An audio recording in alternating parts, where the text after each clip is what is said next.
For 6 innings last night in New York, each starter giving up just one solo homer.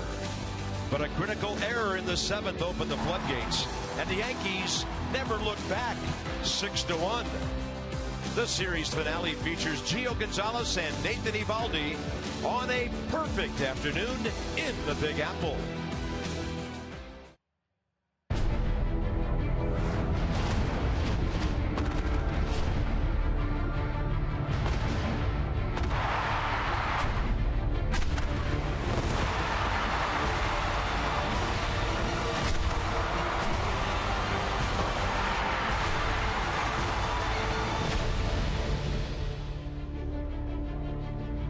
Beautiful day in the Bronx, the Nats and the Yankees. It's game 2 of the series. Washington looking for some support and looking for a split before heading on to Milwaukee for 4 and Tampa Bay for 2. Bob and FP, good afternoon to you. Yankees have won 7 straight. They've homered in every one of those games. The Nats have lost 3 straight, 9 of 11. The offense is a mystery right now, so they could use a little bit of what New York has going right now. Yeah, and last time out against Nathan Eovaldi, they swung the bats well, so you're hoping that the offense gets well today, but it's been bad for the last 18 games. You look, the record 7-11, the runs 2.5 per game. The batting average, the home runs, the average with runners in scoring position, the previous 20 on the right-hand side. So the previous 20 an anomaly. I mean, you're not going to hit 307 as a team with 29 home runs in 20 games, but maybe somewhere in between both of those is what Matt Williams would like to see from his ball club, and you're hoping it starts here today against Nathan Eovaldi. They've been banged up. They haven't had continuity. They're all excuses. Nobody cares. Everyone's coming after the Nats. It's the big leagues. You got to find a way to win. Yeah, and it was a rough homestand, and now on the road against some pretty quality ball clubs at the beginning and the end of this trip. So maybe a couple of runs early just to give the pitchers a little pressure release, because like April, they're having to be pretty perfect right now. Yeah, you think Gio Gonzalez could use a few early runs, but you wonder if Matt Williams is thinking about maybe changing his offensive philosophy. We've seen it through this cold streak where he bunts more, maybe hit and runs more, you steal more, although Nathan Eovaldi is a tough guy to steal on. But as a manager, when your offense is struggling, a lot of times you'll try to get the offense going by manufacturing some runs. There were some fireworks the last time these two matched up against each other. May 19th, it turned out to be an 8-6 game. And Eovaldi had a 6-2 lead and couldn't do much with it. Yeah, he pitched not to lose in that game. He got to the 5th inning, he started nibbling with his off speed. He ended up only going 4 1/3. He gave up 7 hits, 5 earned runs, a couple of home runs that we just showed you. So he was up 6-2 to start the 5th, couldn't get through it. Gio Gonzalez went 5 innings. He gave up 6 runs. You see the home run to Mark Teixeira right there. So it was a warm night at Nats Park. The ball was flying. It's a warm day here in the Bronx. The ball's going to be flying. Ryan Zimmerman able to save the day that evening with the walk-off homer. But the Nats know Eovaldi well from his time with the Dodgers and the Marlins, and of course Gio pitched in the American League. So there's not a whole lot of mystery in this matchup today. There may be, though, Carp. Last time out for Eovaldi, he threw his changeup 26% of the time. He usually averages around 8% of the time. So he had a good outing last time, used his changeup exclusively. It's a split change. So I'm thinking the Nats are going to see a lot more changeups off of the 97-mile-an-hour fastball that Eovaldi features. And he has a chance for a career high in wins this early in the season. He's just not been a big winner in his career. But he has to deal with Bryce Harper. And Bryce, a couple of more extra base hits last night. Harper swinging the bat well. He tried that bunt. We all kind of shook our heads at that one, the at-bat after the home run, but Bryce continues to produce. If you remember, he hit a home run earlier this season where he squared around with 2 strikes, took the pitch, and the next pitch he hit a home run. So I'm sure his manager, Matt Williams, wants to see home run number 21 from Bryce. And no more base hit button. You're in the Bronx. It's a short right field porch. Get on the plate and hook one out of here today and get some runs for your ball club. Yeah, and we know how Bryce enjoys the limelight. There's the double late in the game. The homer, he went down and got one a little earlier. Number 1 in extra base hits, homers, you name it. Bryce doing it. The Nats need some runs.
On Masson, brought to you by PNC Bank, for the achiever in you. Beautiful day in the Bronx. Folks coming in from behind home plate. Nats Yankees Interleague Baseball 2015. The Nats have an interleague record of 4-4 right now. Denard's in the lineup today. That is great news, along with the weather. Humidity down a little bit. Clear skies, just a few clouds around, 78 degrees. And if you're a pitcher, it could be one of those days. Flags are blowing out toward left center. Keep the ball down. Anthony Rendon behind Denard's span. He's had good career numbers against Nathan Eovaldi. 4 bases on balls and 7 hits. And Denard not bad either. 6 for 19 with a walk. Ryan Zimmerman not in the lineup today. Tyler Moore gets a start at first base. And the Nats for the 9th time will face Nathan Eovaldi, 2-4 with a 5+ ERA against them. Look at the bottom of the changeup right there at 8%. Last time out, the changeup 26% for Eovaldi. He went 5 1/3, gave up 4 hits, 1 run against the Angels on the 5th.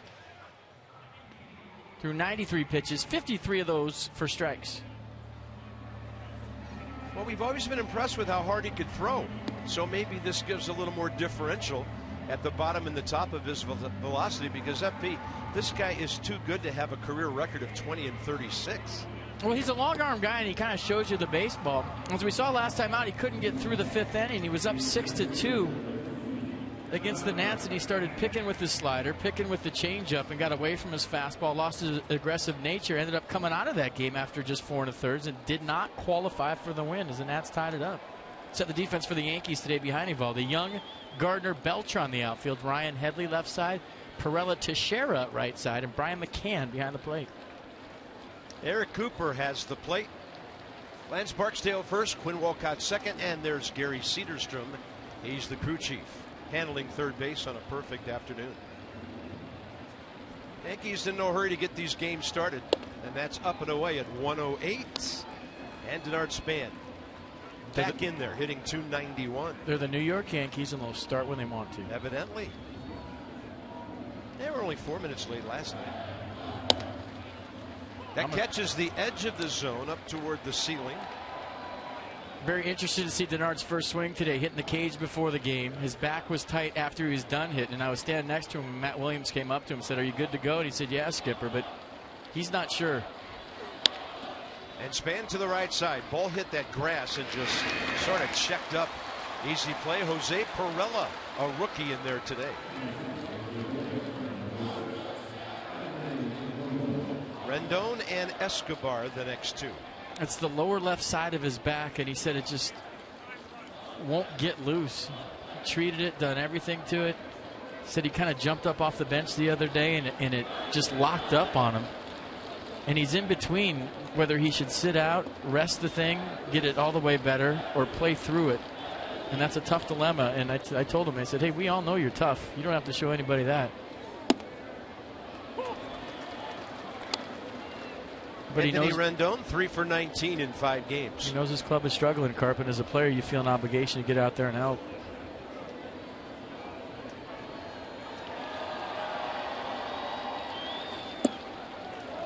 Late breaker down and away. Nathan Eovaldi, 91st career start. Career earned run average 408, 5.32 against the Nats.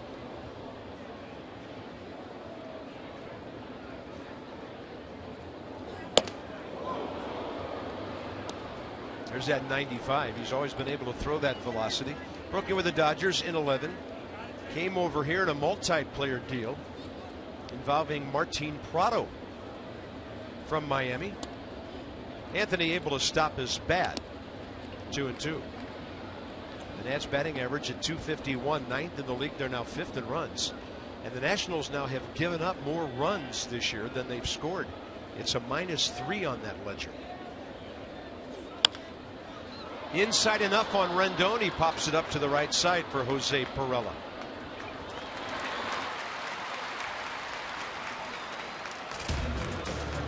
On the road, manufacturing some runs, scoring some runs. Second highest in franchise history. That's interesting. The Nats on the road, by the way, are 14 and 16. Escobar, comfortable against Yankee pitching. We'll see him right now. And when they field the ball, they're 10 over 500. And it also helps when you've homered in 7 consecutive games. And they've hit 17 in their last 7 home games, counting last night. Speaking of last night, another good game for Escobar, as he had a couple of knocks, but a tapper to the left side, and Chase Headley just kind of goosing it over. And it's a 1-2-3 for Eovaldi. Time for Gio in the Bronx.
All right, we're listening. Time for Gio to try to set down the Yankees here. Yankees are 8th in the league at 250, 2nd in runs to Toronto, 2nd in homers to Houston. On a power surge lately, Mark Teixeira in the middle of it, and he's always hit well against our organization. He will be turned around to the right side today, where he's hitting just 217, though. And last time out, Gio threw that fastball 61% of the time, averaged 92 miles an hour. Throw more sinkers than four-seamers this year, trying to get more ground balls than he has. 12th start of the year for Gio, 4-3 record. Opponents hitting 291. Threw the changeup 21% of the time last time out at 84 miles an hour. Brett Gardner, 2 for 8 career against him.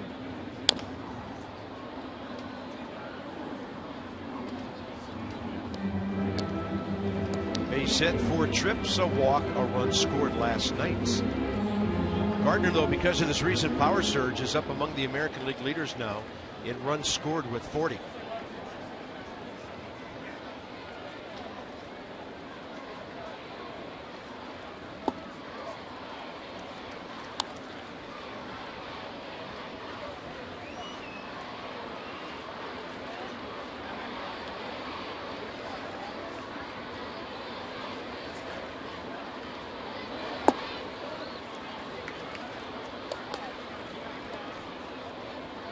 Last time out against the Cubs, that tight 2-1 ball game.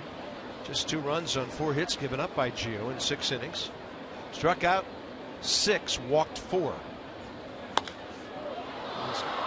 Trying to get him on the hands there. Bryce Harper, it finally does come down for the first out. So the defense behind Gio for today's game: Robinson, Span, Harper, your outfield; Desmond Rendon, left side of the infield; Espinoza, Moore, right side; and Jose Lobaton behind the plate. Seems like Jose Lobaton might be Gio's personal catcher. It's the 3rd start in a row he's caught Gio Gonzalez. Yeah, Wilson Ramos carrying the bulk of the load, to say the least. Lobaton playing in just his 15th game. So here's the number 2 hitter, Chase Headley, able to keep his hitting streak alive last night with an 8th inning single. 15 for 72 from the right side. That's a 208 average. Yeah, when you look at Teixeira, 217, Beltran, 217, Obviously a different ball club against this side of pitching. That's Anthony Rendon to Tyler Moore. 2 outs. And then A-Rod in the DH spot, batting third.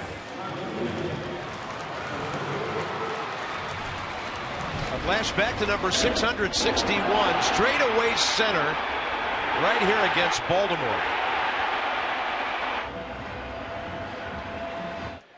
Number 4 all time.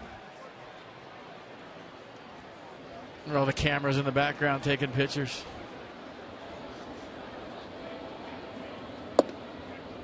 Alex has hit 11. He's driven in 28 runs. And he has 3 career hits against Gio Gonzalez.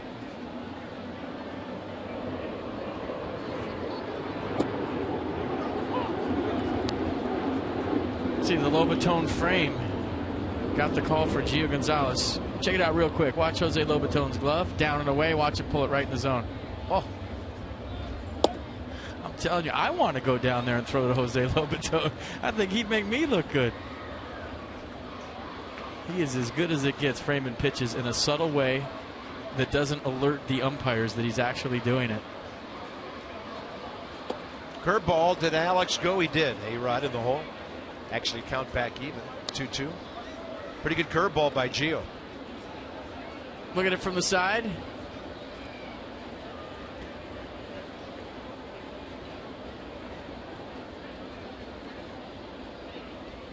Threw him another one. Swing and a miss, and a 1-2-3 for both Eovaldi and Gonzalez. Bryce Harper has 6 career hits and a home run against Nathan Eovaldi. He went deep at Yankee Stadium for the first time last night. Some power in the leadoff spot. Straight ahead in New York.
For young slugging, and he's on it. There's another new one brought to you by Jeep. 58 team games and 20 home runs, Bryce Harper. Eddie Matthews with the Milwaukee Braves, the only younger player to do it. Did I see last night where 9 of his home runs have come in Max Scherzer starts? Yes. 9.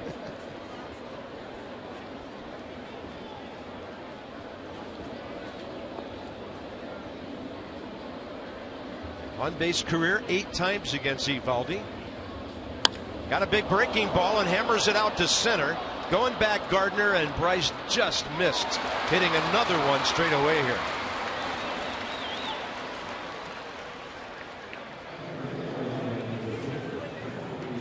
Didn't really have the sound, but I thought on a warm day here that he might have got him, and I think even he thought, based on what happened last night, he might have got him. See him kind of do his square up to the ball, stand up. And Brett Gardner all the way to the track. Makes the catch. I was fooled on that one. I thought that was home run number 21. Fastball up to Ian Desmond, bumped from the number 7 to the number 5 spot today.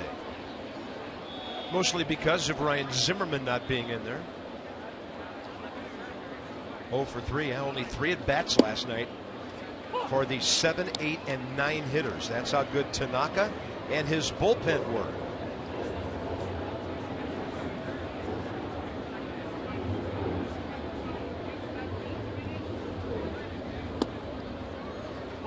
There's that changeup I was talking about. 1-1, 84 miles an hour.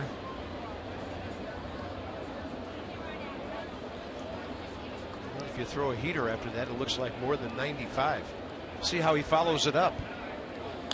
He goes fastball up and away, 96. A foul tip, 2 down.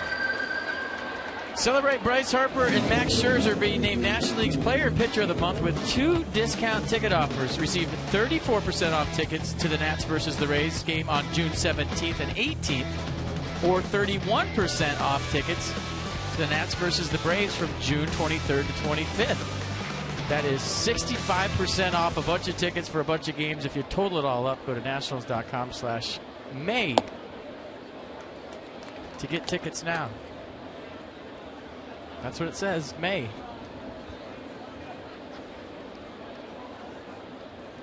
Clint Robinson hitting .250 now. On base twice last night with a base hit in the 7th, a walk in the 9th. So he's had 64 big league hits, 16, or rather at bats, and 16 base hits with 3 RBIs. And a 1-1. Down and away, hits it well. One hopper, Brendan Ryan just off the DL. He's at shortstop for the Yankees, and they're pretty solid with his glove and arm out there. 6 in a row. Another slow start, at least, for the Nats offense.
Die-hard Nats fans making the trip up to watch this quick 2-game series. Show us what you've got, Nats fans. Matt Williams wants you to challenge him to anything.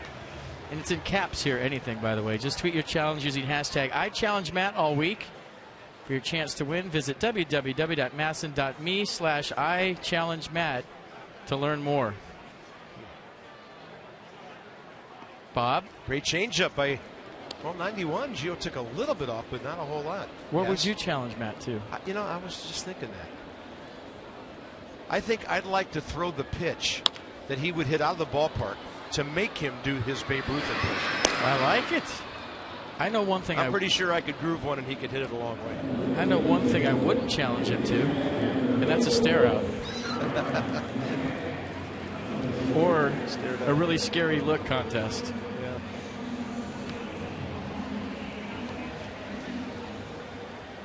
Stare down, stare out. You know what I mean? Yeah. Just staring contest. First one that blinks loses. That's Anthony Rendon out near the umpire. On the shift for Brian McCann, who continues to be a Nat killer.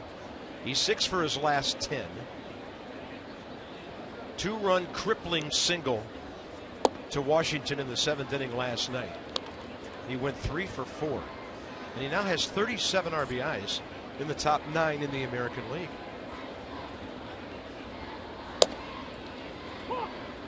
But getting back to the skipper, when your team is struggling, this is where guys on the bench during the game look to their manager. They look to him on how he's reacting to the situation. As you look at the nasty Gio curveball, and anybody can manage a team when you've won 10 in a row. Now guys are checking him out. How's he reacting? How's he looking down there?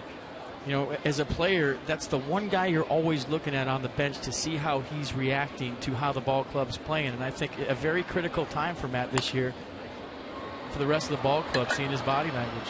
Tyler Moore able to knock it down. Then he tells Gio, "I've got it." 5 in a row for Gio Gonzalez.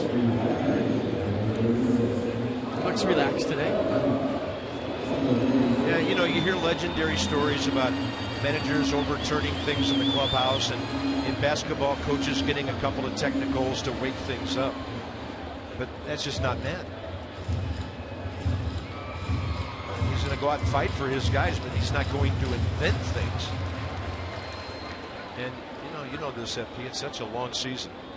Steady hand, better than the roller coaster ride any day. Well, there was 2 guys we looked at as players: the manager to see how he was reacting, and the traveling secretary. If he was freaking out, we knew our plane was late and we weren't getting to where we go. So those are the 2 guys you always look at as a player.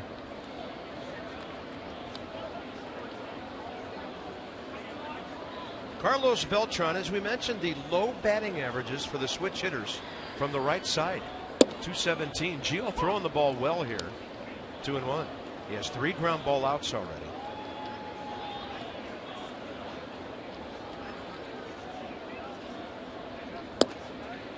Change up, and that thing just kind of took a slight left turn and went outside. Big difference. And of course, Beltran hitting 249 overall. Really not anything compared to his career numbers.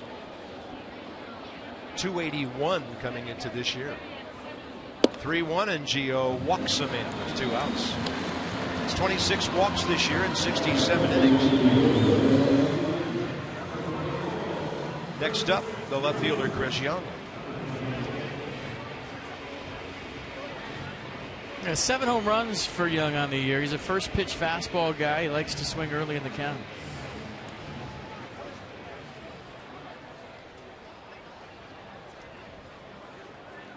Young 2 for 9, 2 walks against Gio career. He hasn't hit for tremendous average for the Yankees since coming over from the Mets last year, but 25 of his 47 hits since then have gone for extra bases, and he did some damage down the stretch last year that he did not do in Queens. Hit 205 for the Mets, came over here, hit 282.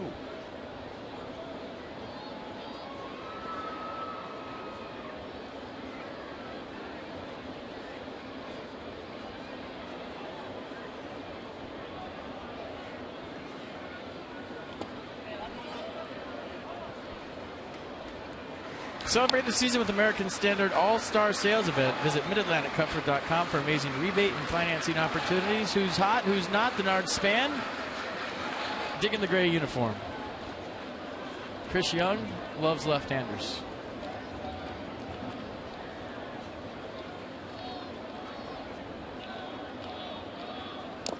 Boy, Gio's got the good curve going today.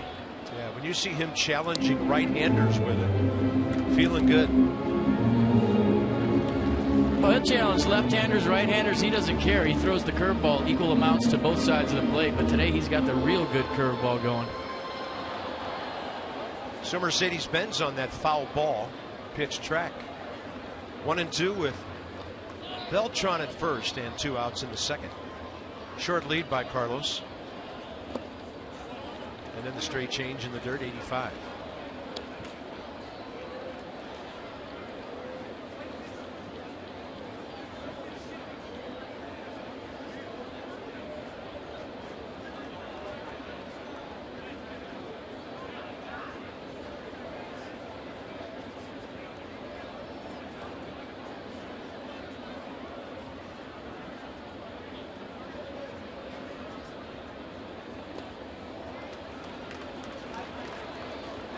So Young took the 2 fastballs away early in the count because he likes the ball close to him to pull. He's a hook guy. That's where most of his home runs go to left field. And you'd think 3-2 here that Gio's going to throw that 2-seamer and try to locate it away. Same as the first 2 strikes. So the walk and a full count give the Yankees a chance to put a runner on the move here. A lot of room right side. If there's a pitch away, that's going to get him on the inside half as Gio goes busting inside with 93. He ends each of the first 2 innings with a strikeout. Alex Rodriguez and now Chris Young.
Eovaldi's got the 2nd fastest fastball velocity of any starter in the majors this season, but he's an example of how velocity does not always equal effectiveness. Hitters are batting .375 against Eovaldi's fastball this season, and there are some more numbers that bode well for the Nationals today. Eovaldi has held hitters to a .271 average the first time through the order. Second time through the order, hitters are batting .315 against him. Third time through, .365. So nothing early for the Nats against Eovaldi. We'll see if they can build things as they work deeper into this ballgame.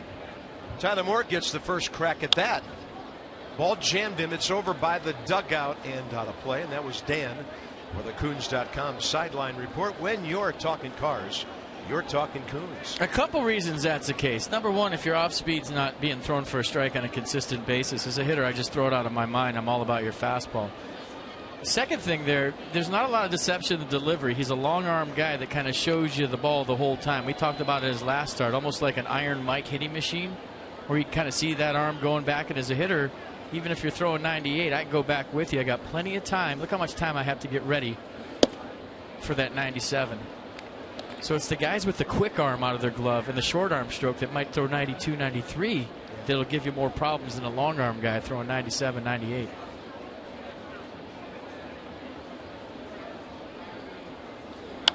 On a pitch up, Tyler Moore fly to right, approaching the line. Beltran.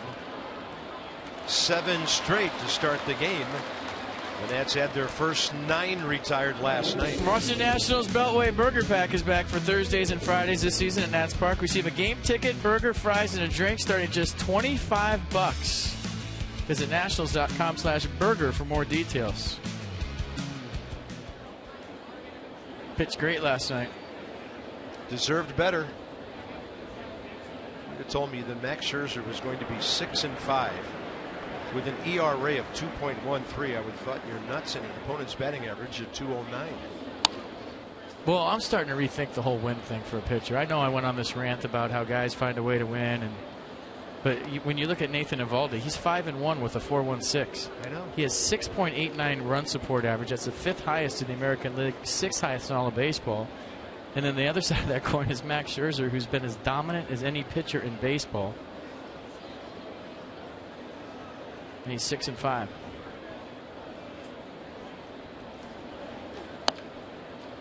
That thing really got in on the hands of Jose Lobaton.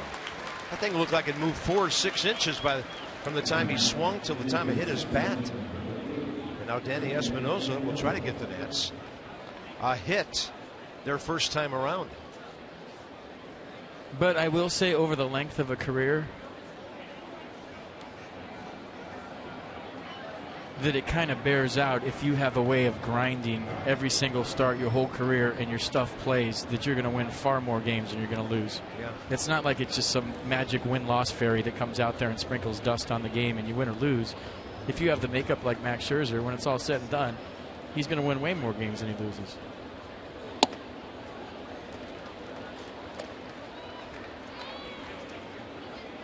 On the road, Danny just under 300. And the Yankees play a shift on him as he bats left-handed, with Brendan Ryan up the middle.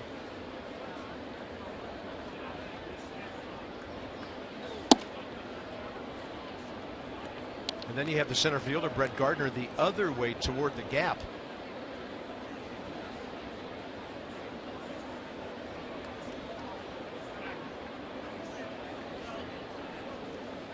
One ball, one strike.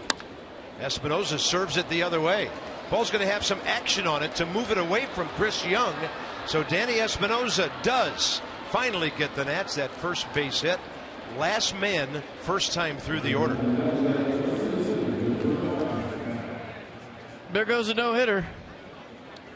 Double down the left field line for number 9 hitter, Danny Espinosa. Nice piece of hitting going down, digging that ball out. The inside-out rotation, taking it away from Chris Young. And a 2-out double for Danny Espinosa, and Denard Span looking to get the Nats on the board here first. 10th double and Danny's 17th extra base hit. Span's driven in 17 runs. Eovaldi handcuffed him first time, and he hit a slow roller to second.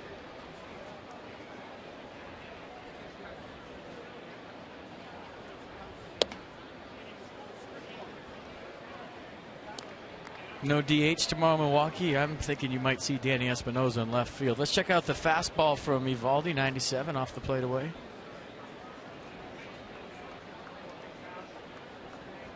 Yeah, Danny's in the middle of another surge.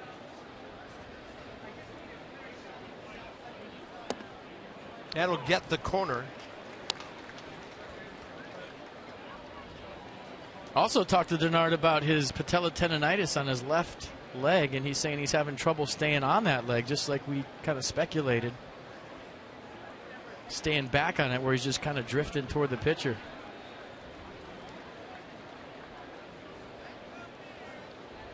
Span the other way with a fair ball. Espinosa will score easily, and the Nats put together some opposite field double action here with 2 outs in the third. So Denard Span does collect RBI number 18.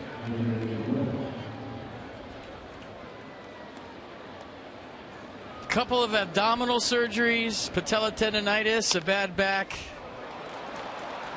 Doesn't matter. Denard Span still can hit. 2-out double, clutch hit, and we showed you the runners in scoring position over the last few games. The average, not good. Denard Span clutched up with 2-out knock and puts his team ahead 1-0. Inning far from over as Rendon steps in.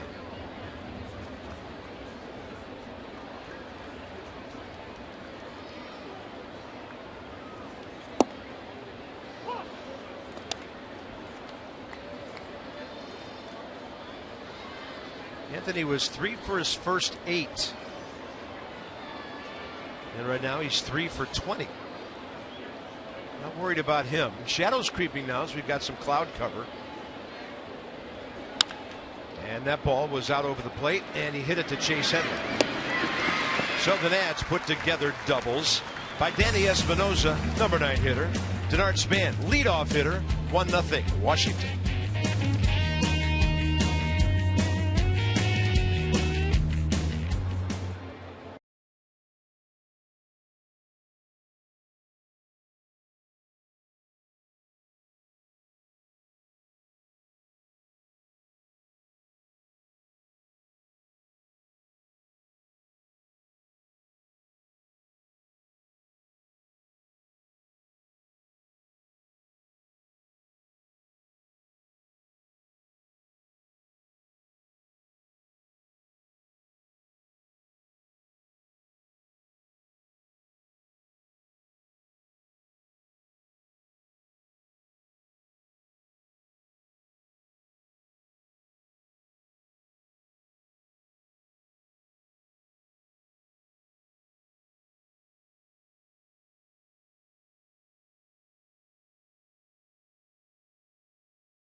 Watch Jose Lobaton's glove throughout this whole highlight package. I want to show you. The first one's the best. Watch this. Pulls it up on Alex Rodriguez, gets a strike. Watch how subtle his glove work is and how smooth he is by just taking a borderline pitch that could go either way and putting it right in the middle of the strike zone. And how soft the hands are. And he just lets the ball travel. He doesn't reach out and get it. He doesn't have hard hands. He's just very smooth. There's another one. Just could have added that one to the highlight reel. So we have a total of 5 borderline pitches that have gone Gio's way because of the frame jobs from Lobaton. Geico highlights, highlighting the catcher, how he's helping Gio Gonzalez today. Jose Pirela, 5 for his last 10 in the lineup at second base. I'll show you some more, too. 25-year-old rookie.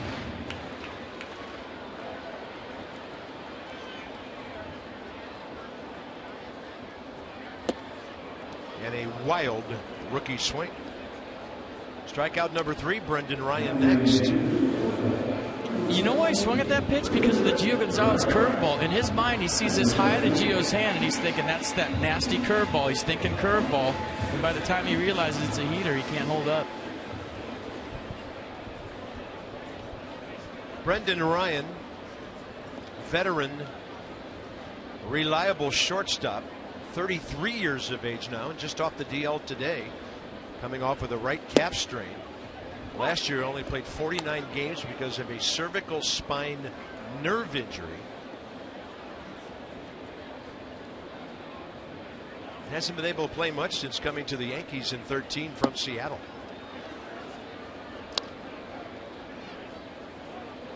.233 career hitter.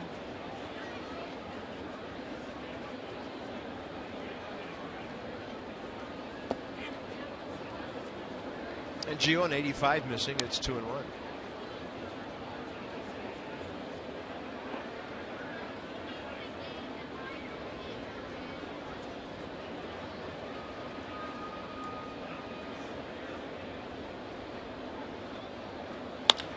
Hard hit, base hit. Yankees first hit. It was hooking away from Ian Desmond, who had no shot.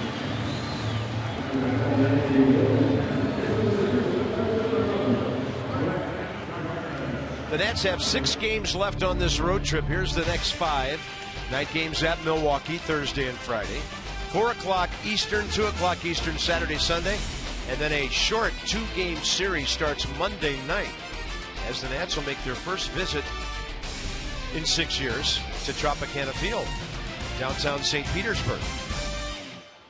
Tanner Roark against the Brewers.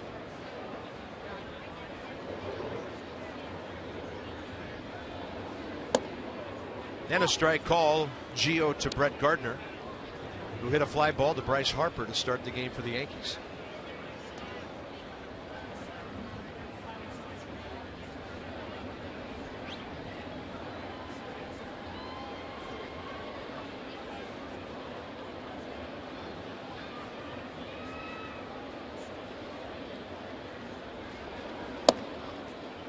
.92 well located.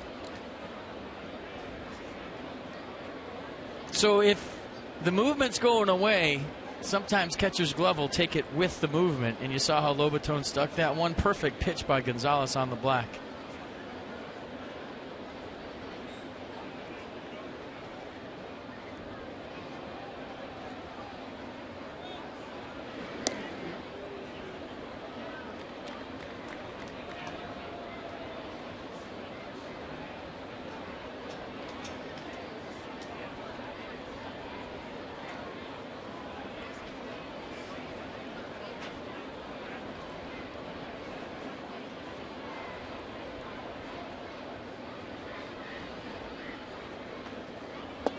Gardner spotting the curveball.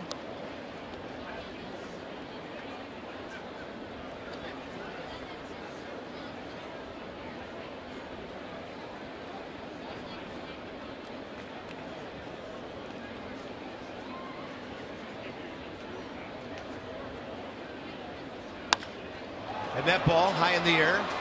Right center gap. Denard Span over there. Bryce could have been there as well. And Span has it for the second out. For the Achiever and You PNC Bank with our minor league report. John Wooten. Could we possibly call him the Wizard of Woodbridge? Last 11 games, .419 for the Potomac Nationals. Driving them in, scoring, hitting a couple of home runs. Fernando Abad, the other end of that deal when the Nats got him from the A's. I see what you did there. See if the Peanuts pick up on that. Here's Chase Headley, ground ball to Rendon, first time up, third base.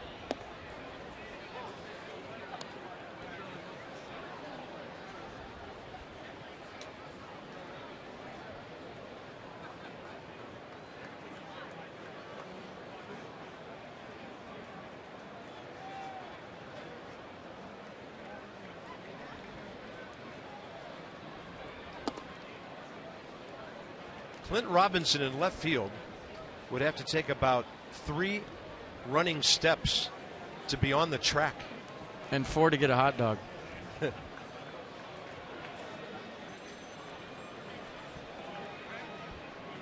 1 ball, 1 strike. Ryan with a lean going. Gio delivers, fouled away by Headley to the right. Well, you do that with 2 outs and a runner on first. You take a few steps back as an outfielder. It's almost a modified no doubles. You don't want anything hit over your head or in the gap where the guy can score all the way from first. So with 2 outs, no matter where you're playing, you usually give a guy with any kind of pop a little more room with a runner on first.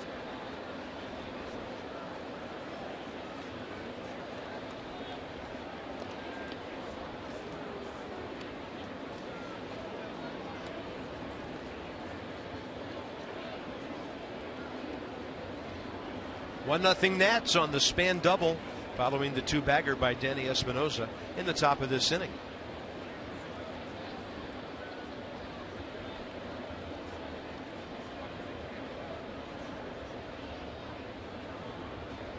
Curveball by the mound, but right there is Danny Espinosa. And Gio Gonzalez with 3 very impressive innings against a team with a red-hot offense right now.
One to nothing as we head to the top of the 4th. It was a couple of doubles in the top of the 3rd that put him on the board. 2 outs, nobody on. Danny Espinosa does a nice job of inside outing the low fastball from Nathan Eovaldi down the corner. Good effort by Chris Young to try to hold Espinosa to a single, but it was a double. Then Denard Span, with all kinds of stuff going on in his body, a 2-out double that scores Danny Espinosa and puts the Nationals up 1-0. On to the middle innings here at Yankee Stadium. Well, that was one of the most entertaining things I've seen on the scoreboard between innings all season long. Okay, explain it. They had Tanaka up there, and they had pitcher's mound in Japanese. He said it in Japanese, and then they had all the Yankees reading it on how it should be said. It was Pichazu Maunda. Something like that. I thought the last guy you saw it. Yeah, I was just thinking, I think the last guy said it really fast. He said, yeah, that was it. He said, that's it, right? He said the same thing the other guys did, but he said it faster. Here's Escobar. Almost got him. I thought it did. He's not selling it. Wait, I heard two sounds there. Did you not hear two sounds? Thought I did. Long delivery by Eovaldi.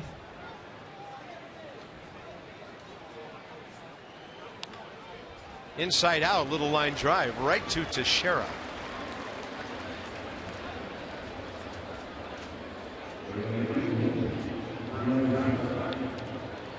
Joining the ranks, Bryce Harper. Giancarlo has 21 homers now. Giancarlo also has more RBIs with 51. Nolan Arenado of the Rockies has tied Harper in RBIs with 47. But all the other numbers still pretty much as they were.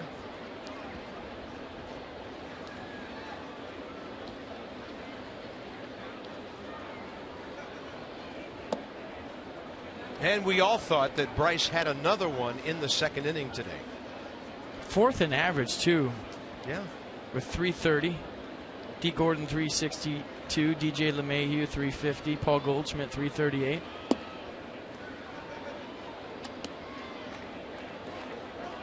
Stanton with 21 homers ahead of Harper.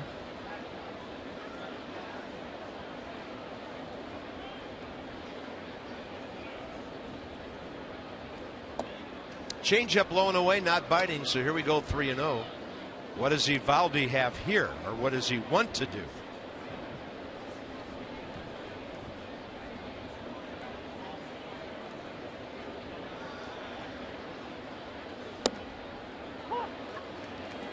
Bryce dropped his bat. He was ready to go to first base. 99 on a 3-0 fastball. Bryce thought it was outside. What does Mercedes-Benz think? Ball four.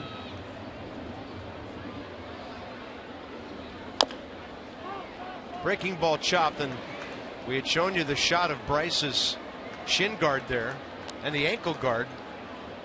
But where did this one get him? Got him in the foot.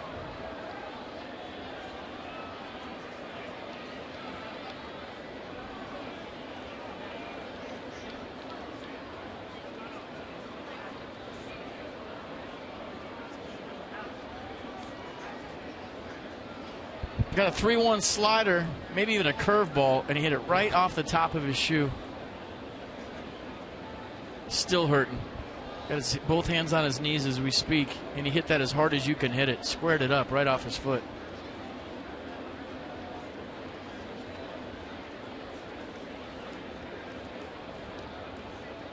(3-2). Harper off to the left side.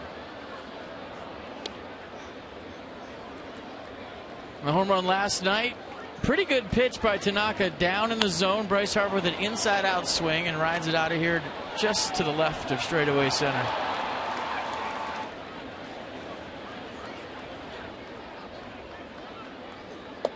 Changeup, good eye. Walk number 46.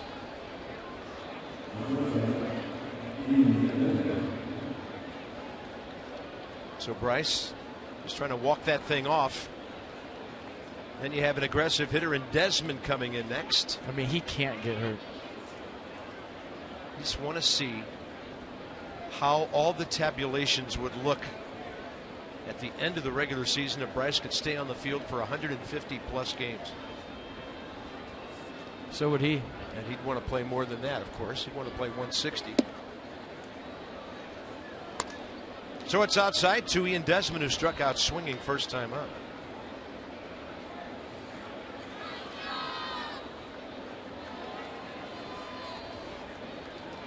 Giancarlo Stanton has struck out the most in the league, 82.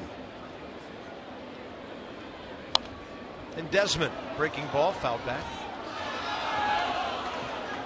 Jock Peterson after him, then Jorge Soler of the Cubs, and then Ian Desmond with 64. He's still Bryce hurt. still hurting.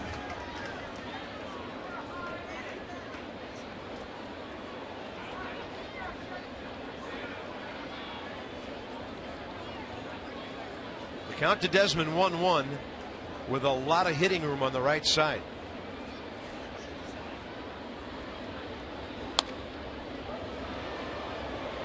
So it's his right foot, and when you have your secondary lead, your shuffle, and you break to come back to first after the pitch crosses the strike zone is when you put all your weight on your right foot. And I'm watching Bryce, and he's not doing well with putting weight on his right foot.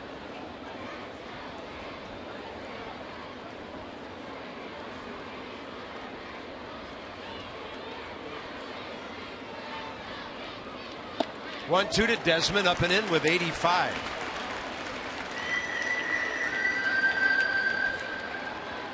Eovaldi has 2 strikeouts today, both against the Nats shortstop, and that'll bring in Clint Robinson.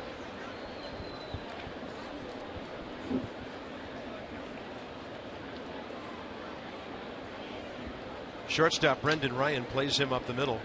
Robinson hit a 1-hopper right at him first time up.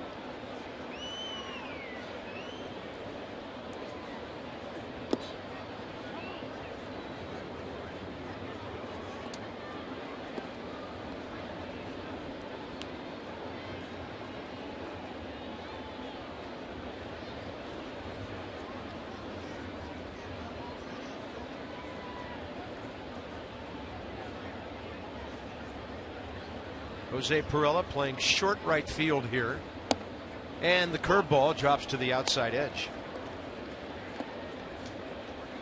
Nathan Eovaldi and Gio Gonzalez both good command today.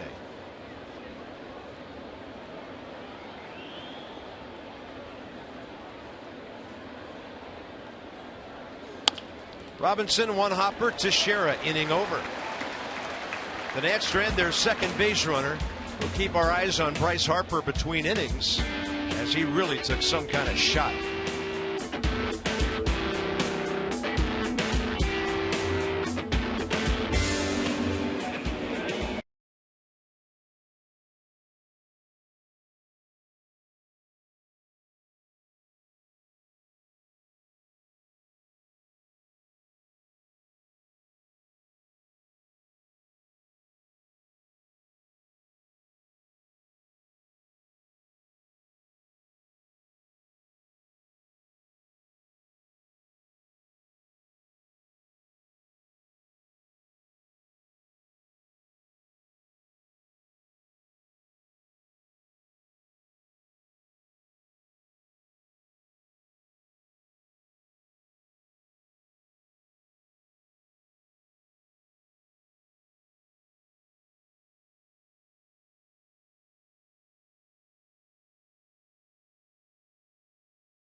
I was about to face Alex Rodriguez, but let's check out some Gio Gonzalez strikeouts.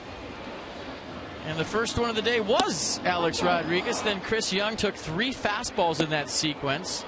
Jose Perella chased one over his head. So those are the 3 strikeouts for Gio Gonzalez today. Time for Toyota Case for Kids. Washington area Toyota dealers want to help children and their families by making a donation of $37 to the Children's Inn at NIH for every strikeout by a Nats pitcher this season.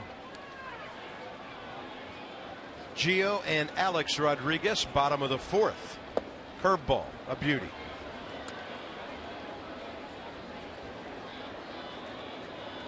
Pitch number 46, strike number 29.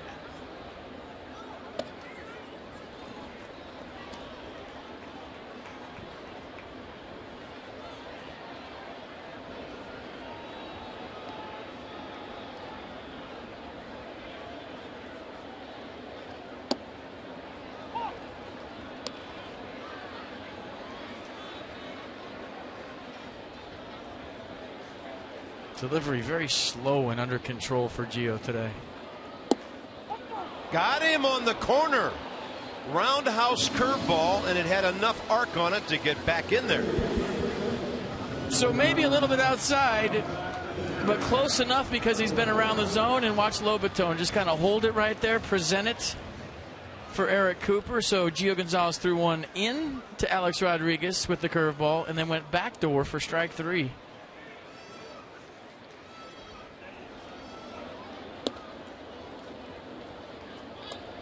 Bart Teixeira bouncing ball to Ian Desmond first time.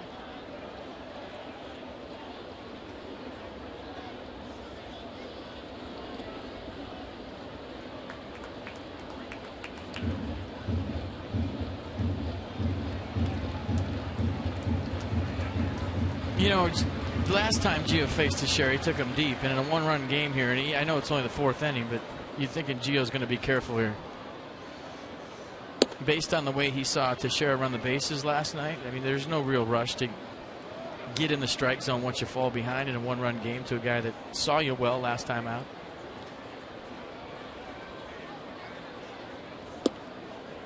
Missed on 4 in a row. Teixeira aboard with 1 out. Gio Gonzalez, second walk. Hey, Washington Nationals, Fans Choice Flex Packs are on sale now. You choose from some of this season's best matchups. When you pick 4 games, guess what? You get one free. Go to nationals.com/flex to pick your games today.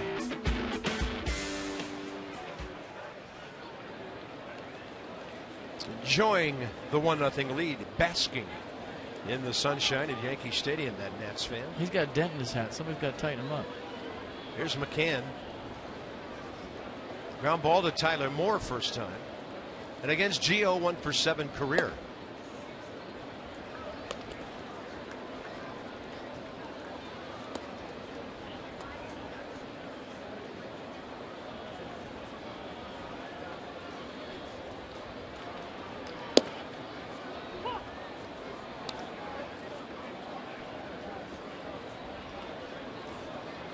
It's a large power zone. It's a thunderstorm.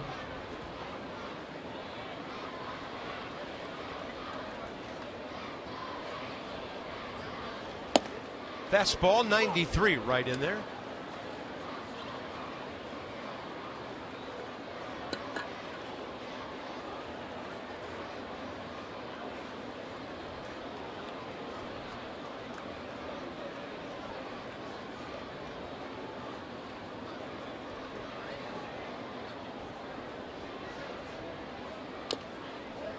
And then McCann able to reach for that 93 and just get a piece of it.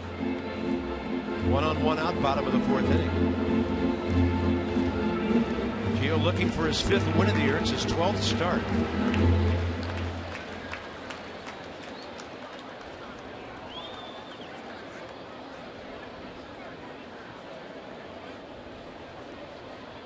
And the curveball is outside, 2-2.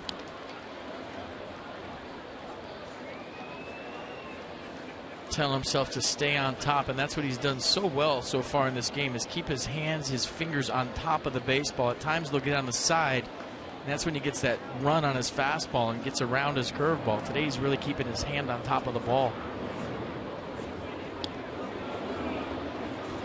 Minus that pitch. It's almost like when you see Jason Worth step out and he does that thing with his top hand to get on top of the baseball. That's what Gio Gonzalez is doing with his left hand after every pitch, saying stay on top, stay on top.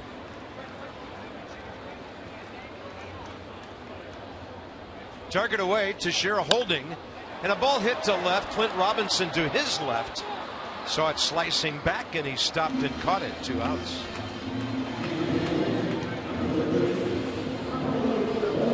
That'll bring in Carlos Beltran.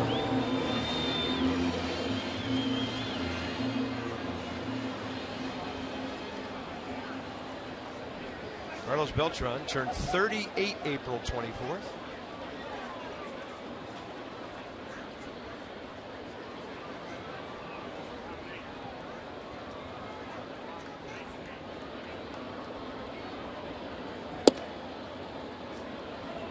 Tried.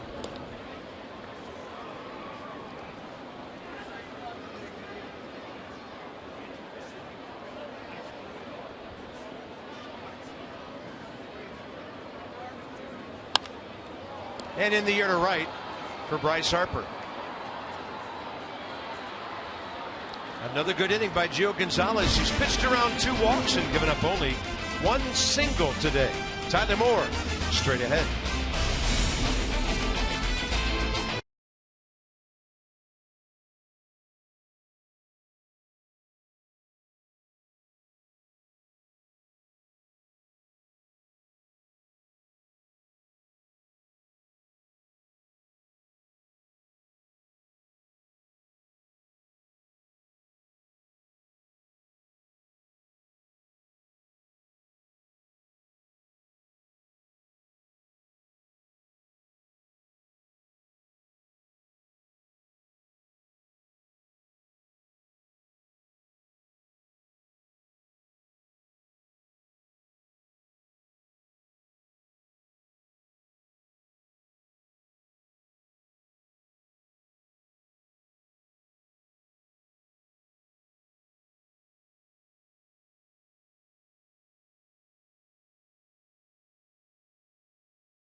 Haven't gotten many breaks to go their way over the last couple weeks.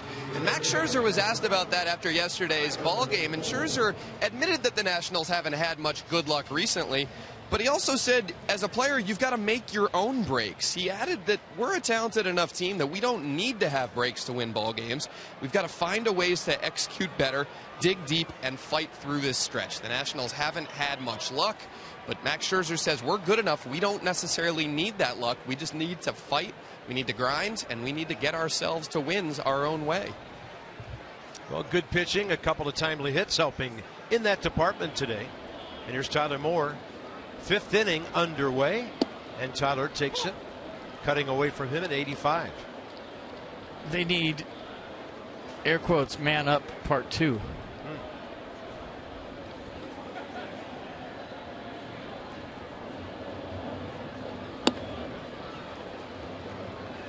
I think that's what Dan was saying, that Max was saying, basically.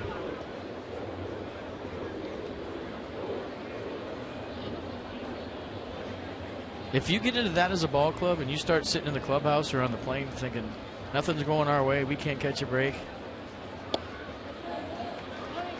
That's a swing, says Lance Barksdale, and Tyler Moore gone. 3rd K for Eovaldi today. Did he go from the side? Well, that could have went either way, in my opinion. But that's about the worst thing you could do as a club. Sit there and start saying, oh, everything's going against us. We can't catch a break. All the calls. And there's no way Matt Williams will ever let that happen with his squad. But I've been on teams where that's happened. I've been a part of that.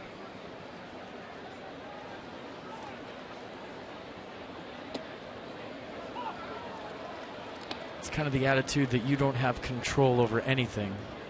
And you do. Yeah, the one thing you can control is your effort and your approach every day. Mm-hmm.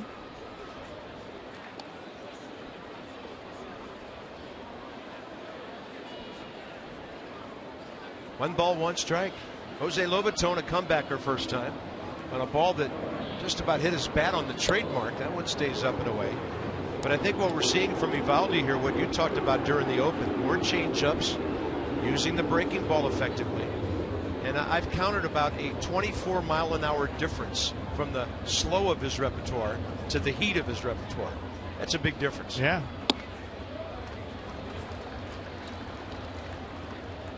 We've seen, curves in the 70s, and we've seen fastballs in the mid to high 90s.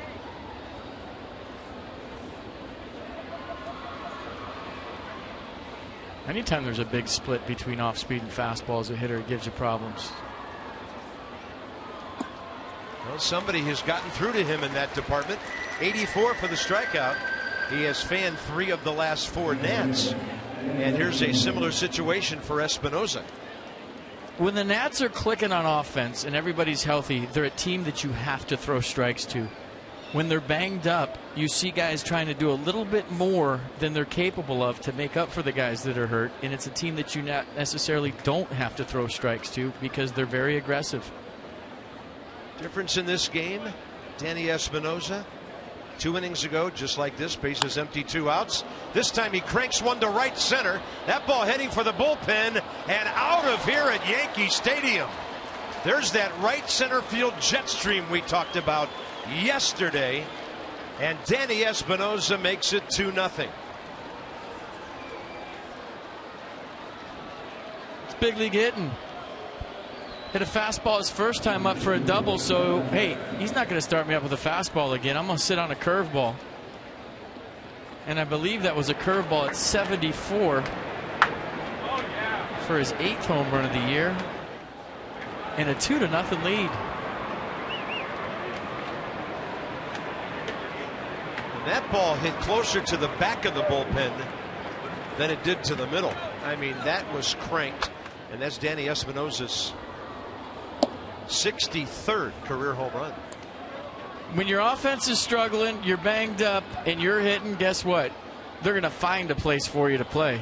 And whether Danny Espinoza plays second tomorrow in Milwaukee, shortstop, or left field, Matt Williams is going to find a way to get this guy in the lineup. Great swing on the first pitch curveball, ambush, game plan, 2-0. And Span will drop one to left field. So he, like Espinoza, is on for the second time.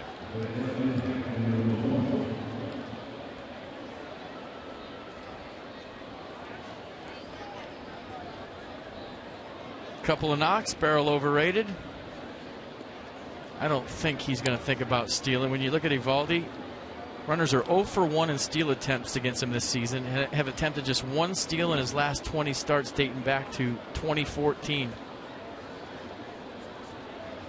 Real quick to the plate.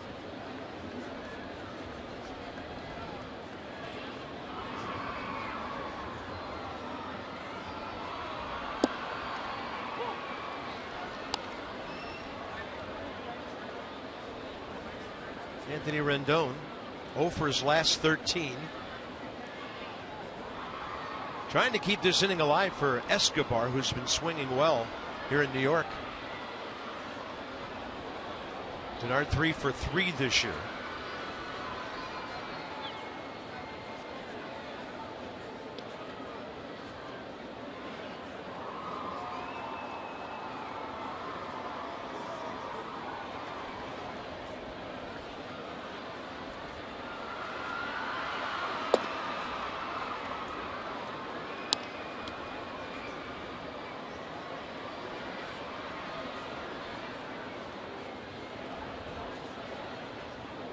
Eovaldi's just given up his 8th home run.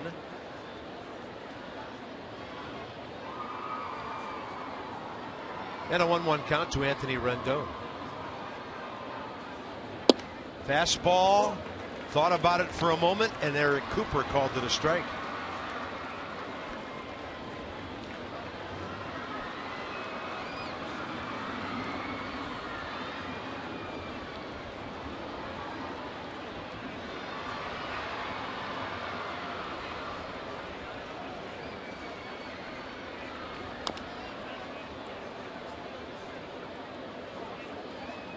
You know, I have a theory on Denard Span, and it's a lot of the lines of a reliever who's used a lot in the previous year, a guy with tons of appearances, and then he comes back the next year and he's kind of banged up and doesn't have that same year as a reliever. When you have the year that Denard Span had last year with all the stolen bases, on base all the time, diving back on all the throws, and then you start the year kind of behind the 8 ball with the injuries, it's going to catch up to you. I mean, these are human beings. And I just feel like with what he went through last year, you know, all the stolen bases, on base all day, 100 and how many hits did he have? 184. 184 hits, 39 doubles. 31 stolen bases. And 31 years old, you know, everyone talks about how the stolen base bangs you up as a player, and nobody ever talks about how all the throwovers and diving back all the time when guys are trying to pick you off and the toll that takes on your body on top of it. Running all over in center field, running into walls.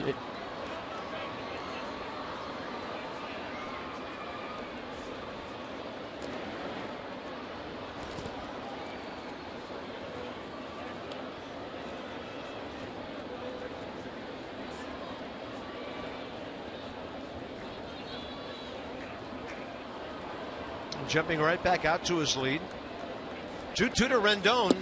Anthony with a great take on a 2-strike count. I think it was a strike for a while. Span gets a head start. Escobar on deck.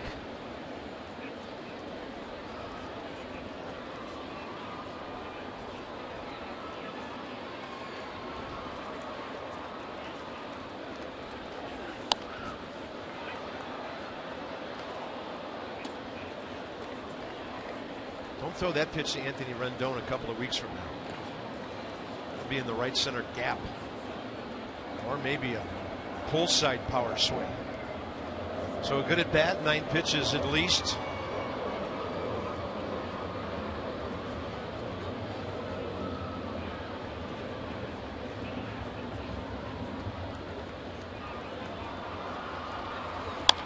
Right behind the runner.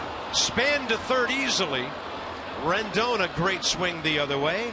And with 2 outs, the Nats are giving Eovaldi problems again. It was the 5th inning last time that Eovaldi couldn't get through against the Nationals. We talked about it earlier. He went 4 1/3, had a 6-2 lead in the 5th inning at Nats Park and couldn't get the 3rd out, and he's having trouble here today. A home run by Espinosa with 2 outs, a single by Span, now a single by Rendon, and a little 2-out lightning here in the 5th from the Nationals.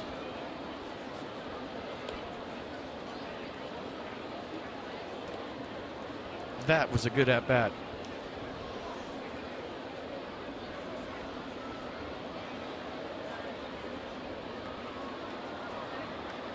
Escobar line drive to Teixeira last time. Bouncing ball to third base his first time. But a tough guy in situations like this because he's going to put the ball in play for the most part. Escobar 200 at bats this year. 29 strikeouts.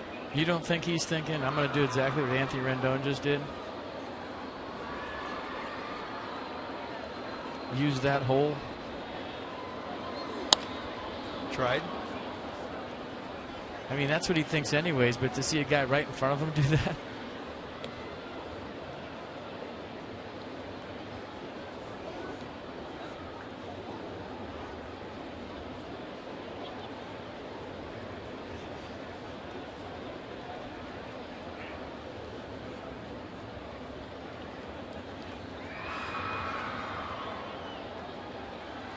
A lot of room right side, a lot of room up the middle. Delayed call. Strike 2. Might have been a strike, but it sure took a while for the call. Got it right. Ish.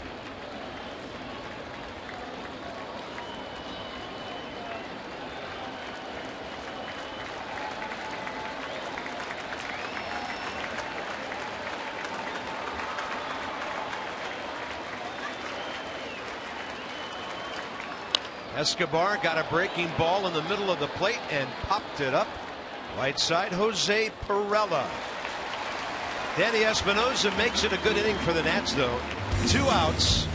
He goes down, gets an off-speed pitch, and hits that ball 400 to deep right center field in the bullpen at Yankee Stadium.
Yankee Stadium. Bring Dad out to the ball game for Father's Day. Sure, that's a great idea.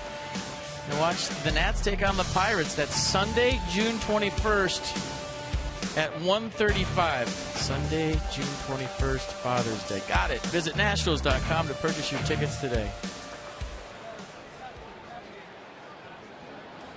21st, Father's Day. Call Dad. Got it. Chris Young, bottom of the 5th. Up the middle, Danny Espinosa right there. He's everywhere today. 1 pitch, 1 out, 63rd pitch for Gio. Throwing a 1-hitter through 4 1/3. After only 3 games against each other, look at the scouting. Mark Wiedemeyer, defensive coordinator. Danny Espinosa in the perfect position for that ground ball. That's a latte for a scout somewhere right now. Guys traveling the country, watching games before our ball club plays certain teams. I know a lot of scouts and they don't drink latte. Well, maybe it is the middle of the day. It's either black coffee or a cold beer and nothing in between. On a play off to the right side, Jose Perella. Swinging strikeout on a wild swing first time up.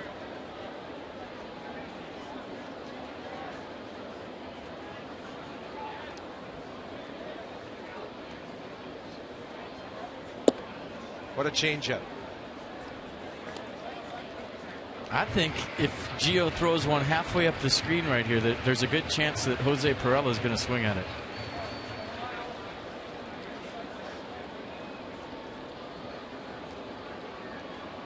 Nope.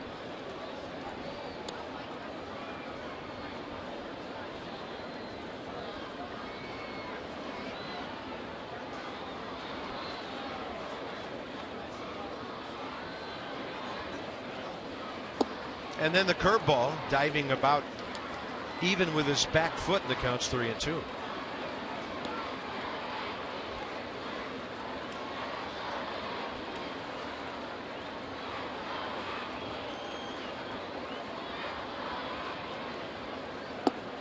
Changeup, and he suddenly decides not to swing at anything. 3rd walk of the day. Brendan Ryan has the Yankees' only base hit today in his first AB after being on the DL.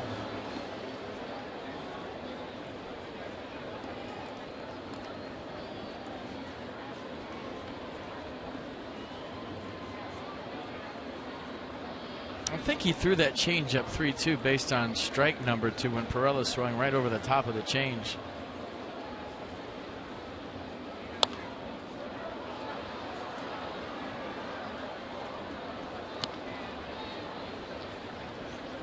Beautiful ballpark, day game in the Bronx.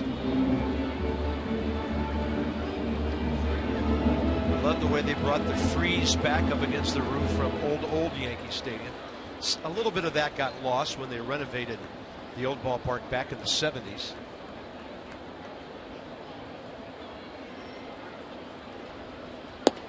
And that's a perfect 91 delivered to the outside edge. So I always liken it to Adam LaRoche playing first base. When you have a first baseman over there who can pick anything, as an infielder, I'm just throwing it, you got me. Look at Lobaton right there on a borderline pitch, pulling it back in the zone for a strike. And that relaxes Gio Gonzalez. We all know how excitable he is. So as an infielder, when I have a first baseman that's going to pick me up, it's the same thing with Lobaton back there. The confidence is growing from Gio based on him getting about 5 or 6 borderline calls. And there's a rally napkin right in the middle between Gio and Lobaton. But it makes sense, right? Now he's pounding the strike zone because he knows if he's on the edges, he's going to get the call. And he's relaxed. He has confidence in Lobaton. And almost on cruise control as we speak, because in watching the confidence build every inning. 0-2 here with 1 out.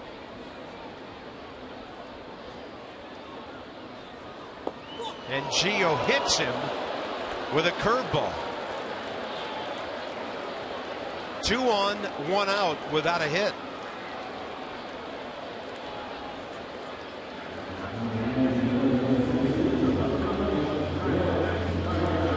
Just hung out of the curveball too long. And Ryan couldn't get out of the way. Hits him in that protective thing, or maybe below that protective thing on his left foot. And a good trip to the mound by Jose Lobaton. Settle him down. Danny Espinosa in to talk.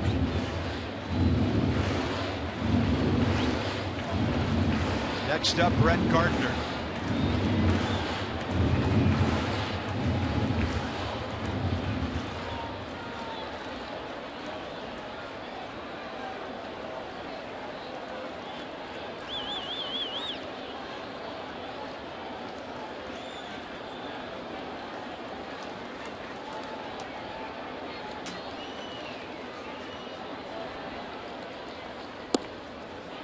Confidence enough with the curveball to come right back with it. Well, that buckled Gardner right there. Just a 0-0 curveball, not really a get-me-over piece because there's a runner on second base.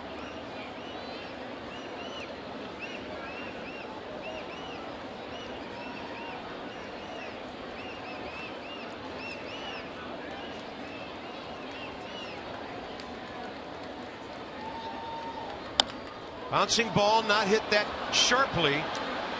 And Ian Desmond makes a good decision holding on. So the runners at first and third, 2 outs.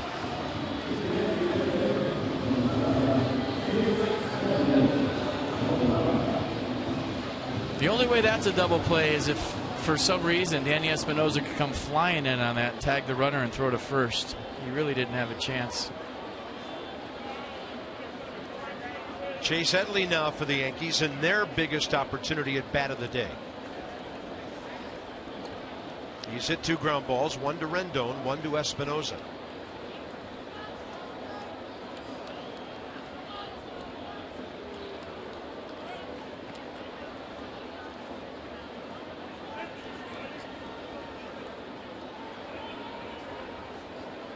So Alex Rodriguez next, and Gio has struck him out twice.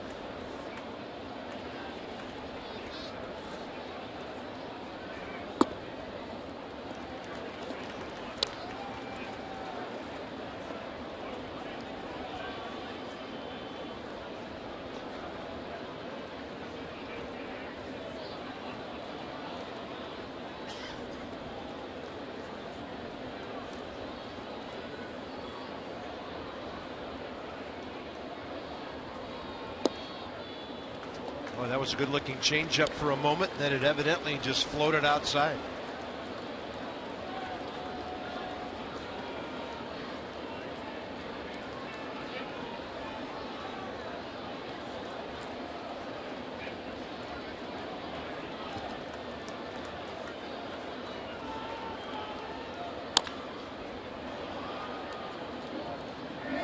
I'm watching Gardner at first. He's got 14 stolen bases. He's been caught 3 times, down by 2 runs. I'm thinking that he might think about going with 2 strikes. Hasn't really been getting a good read on the Gio Gonzalez move to home. Jabbing back every time so far in this sequence.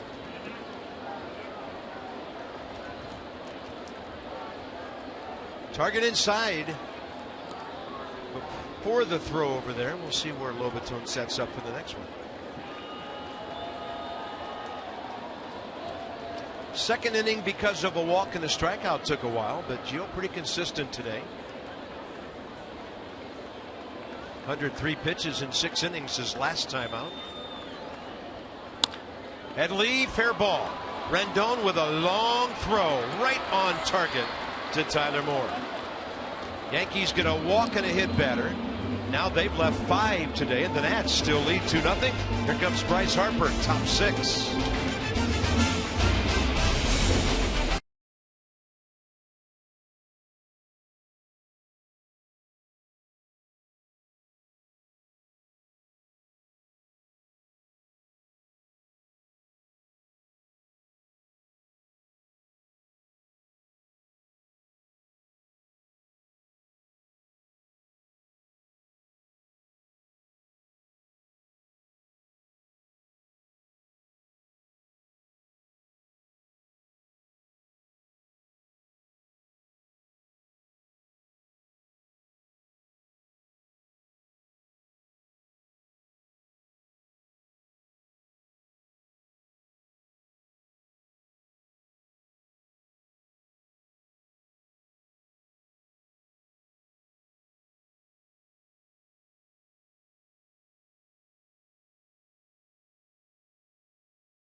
And he's walked 49 times this year. Times 50, Bryce Harper has earned $2,450 all by himself to Care First Blue Cross Blue Shield. It's $50 to support Girls on the Run DC. The Nats have a total of $184 for $9,200. Care First Blue Cross Blue Shield encourages each of us to take that first step towards a healthier and more active lifestyle.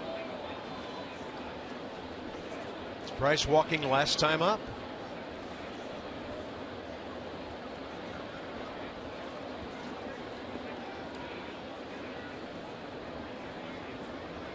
So on base in this series 3 times in 6 plate appearances. And that's right in there from Nathan Eovaldi, his 72nd pitch of the day.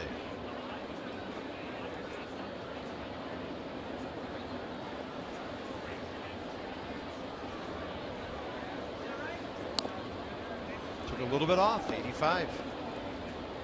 Nats box nothing till the 3rd with 2 outs. Espinosa, left field line double. Denard Span, left field line double. And then the Danny Espinosa 2-out solo 2 innings later to put the Nats on top by 2.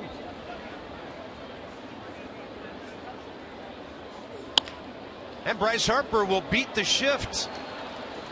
Shortstop in a normal position might be able to move to his left and grab that.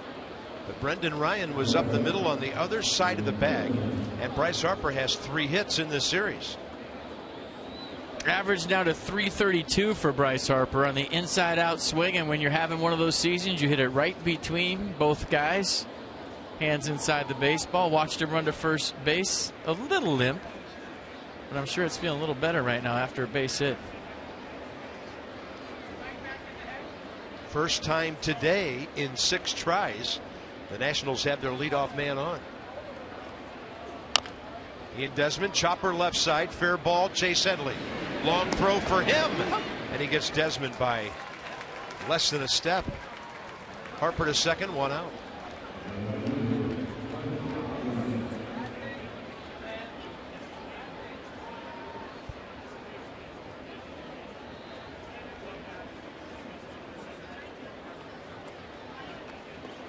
So 2 shots to make it 3-0 with Robinson and Moore.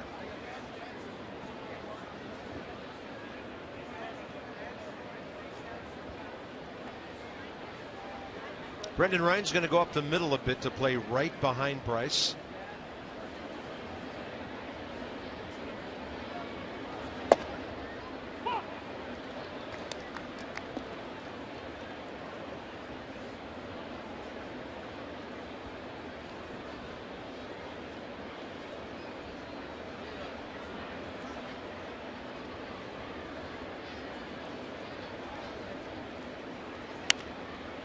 Clint fighting one off, and now the 0-2 fight begins.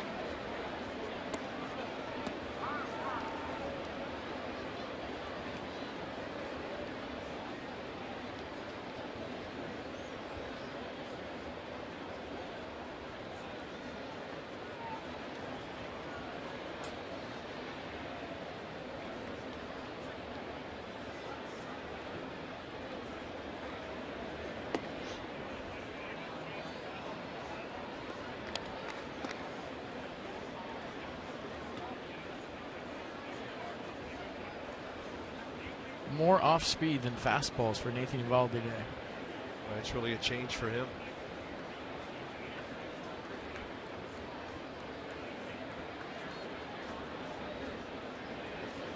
Ooh, Robinson got one. Just kind of tailing away toward the outer half.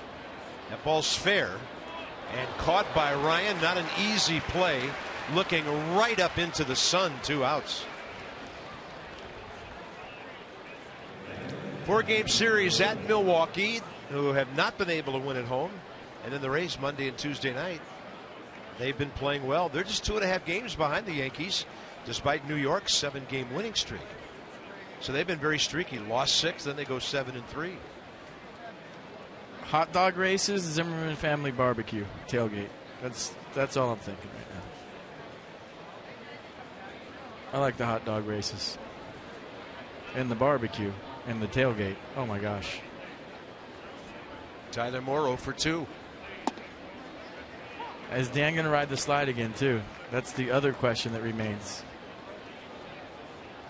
I worked with 2 different analysts who've gone down that slide and never were allowed to repeat. We'll see. I think you should. How about head first this time? Yeah. In a hot dog outfit. Or maybe just get in the hot dog race, Mass and Dan. I don't know. That. Tim Kirchin didn't do the media too proud when he tried it. That would be awesome. Remember that? Yes. Dan would win. And I think he should do it.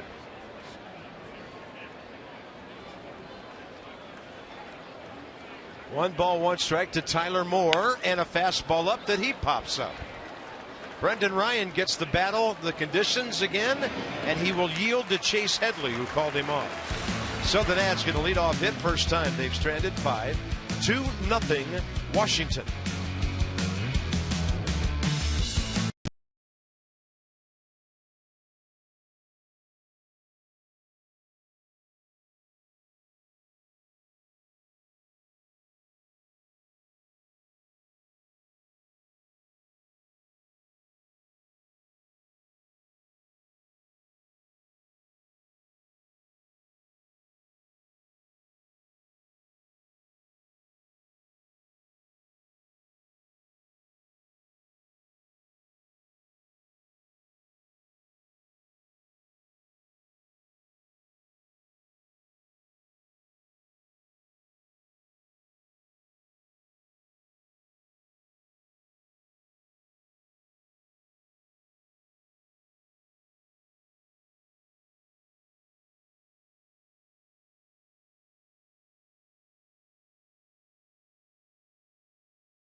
The Battle of Miami, and so far it's gone the lefties' way, Gio Gonzalez.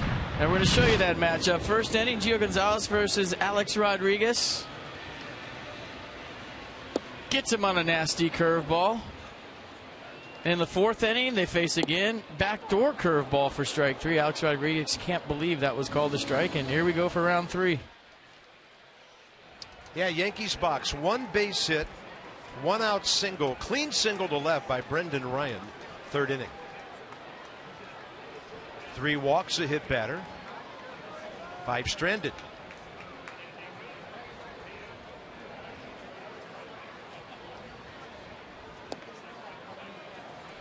Pretty good looking first pitch fastball, didn't get it.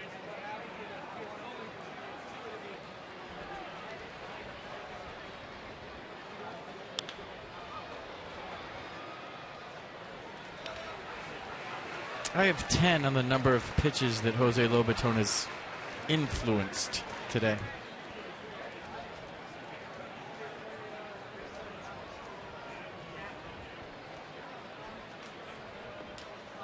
Alex Rodriguez stopping his bat right there. 2-1.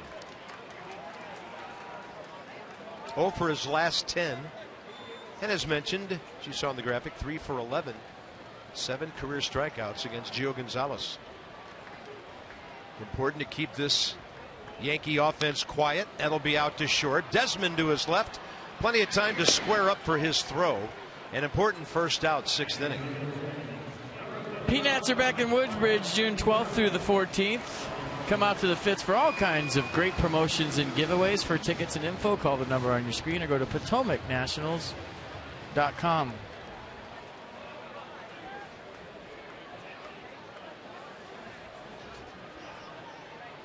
Just relaxing in the shade with the shades on, watching the Nats. That's how my beard would look if I didn't have just for broadcasters. Exactly like that. Teixeira hit number 2 for the Yankees.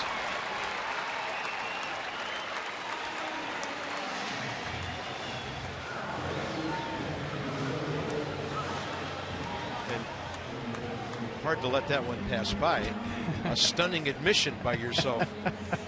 Well, now you know why Gio pitched around Teixeira last time to get to Brian McCann.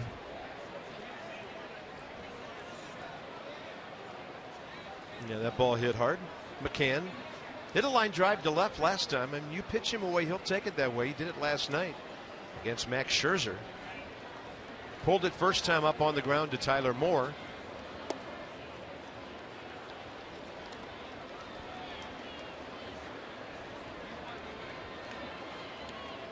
Brian McCann 75 RBIs last year, and he's on a pace to go well past that. He's already nearly halfway there. Oh, and that's a curveball that just gets away from Lobaton, and it gives Teixeira 90 feet. Well, you don't see that very often. Kind of just went with the curveball right here and got caught in between the forehand and the backhand. It got stuck in the middle.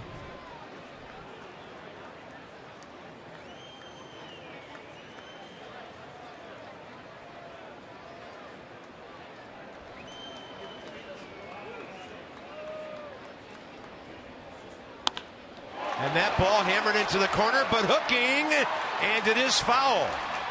Near the 314 mark. And a ball hard hit by Brian McCann. How close is that right field pole? I mean, that line drive wasn't more than 20 feet off the ground the whole time. And where did it hit? Way foul, but hard for us to see from where we're sitting. We can't see down that corner.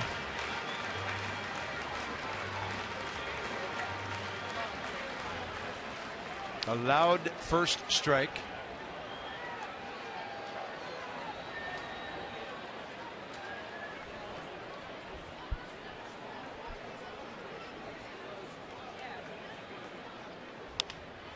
In the air the other way and well out of play.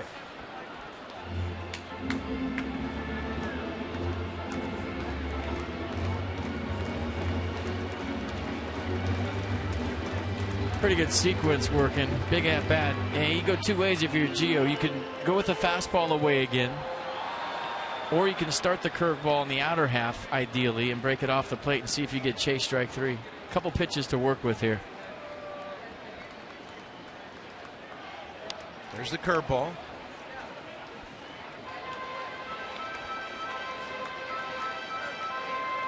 He wants to talk to Jose Lobaton about it. Gio just waved him out. And he's waving Ian Desmond in. He doesn't like what's going on behind him. With Mark Teixeira on second base.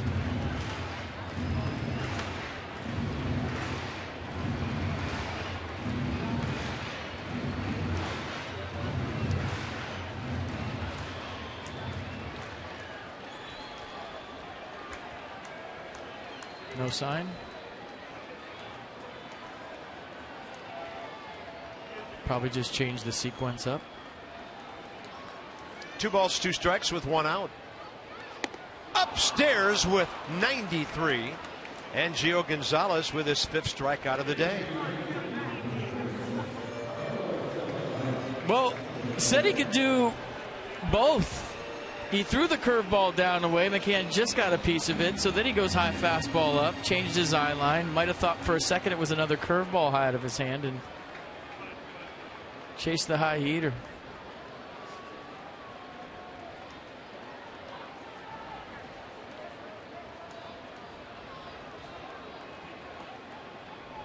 Beltrán a walk and a fly ball and a curveball in there for a strike. Talked about it before, but when Barry Zito was in his prime in Oakland, he'd throw that big 12-6 curveball come high out of his hand, and he'd follow it up with a high fastball about 92 above the letters, and you'd see guys chase it all day long because they're seeing the ball high.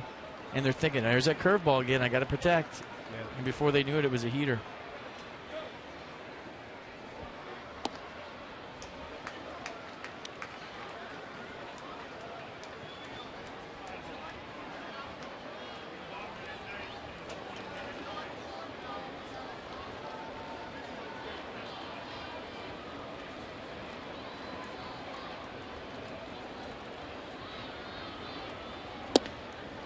Tailing it beautifully to the outside edge with 92.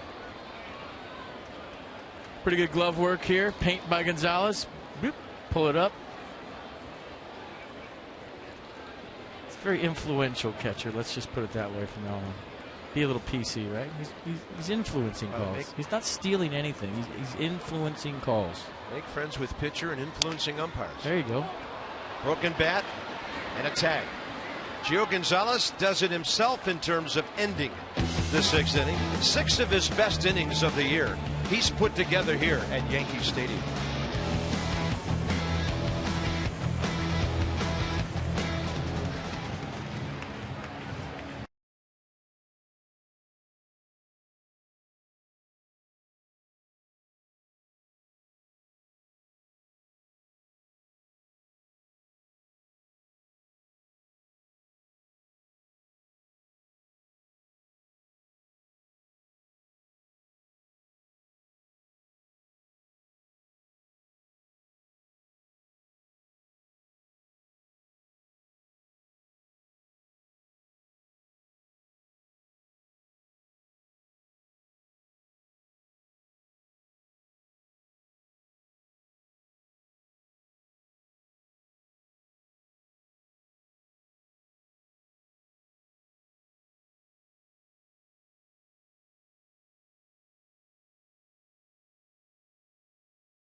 Time for some Yellowwood bringing the lumber. And we're going to check out the day of Danny Espinosa. First time up, a double down the left field line. That was on a fastball. So what do you do as a major league hitter your second time up? You sit on a curveball, and he got it first pitch and drove it out of here to left center field. So a double and a run scored. A home run he drove himself in. Danny Espinosa having a heck of a day here at Yankee Stadium. We get to see him right after Jose Lobaton here, top of the 7th. 97 on the home run hit speed. That's 20 over the average. That ball was to the left of the 385 mark. Probably cleared the right field fence by 10 to 12 feet. He is strong. Very, very strong. Danny Espinosa finally hit his first right-handed homer on the home stand. Strong like bull. Here's Lobaton. Bounce back to the pitcher and a swinging strikeout. And this one to the right side. Ball skipped right over the lip of that grass to Jose Perella.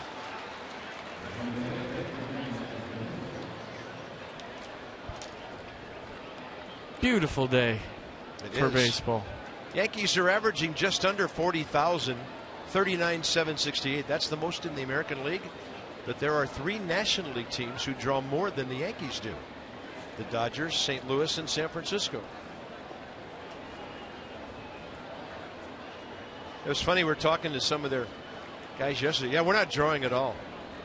39,000. Maybe they're not like literally drawing. Stick figures. Jacob Lindgren, one of their 5 lefties in the bullpen. Evaldi right now arriving at the mid-80s on his pitch count.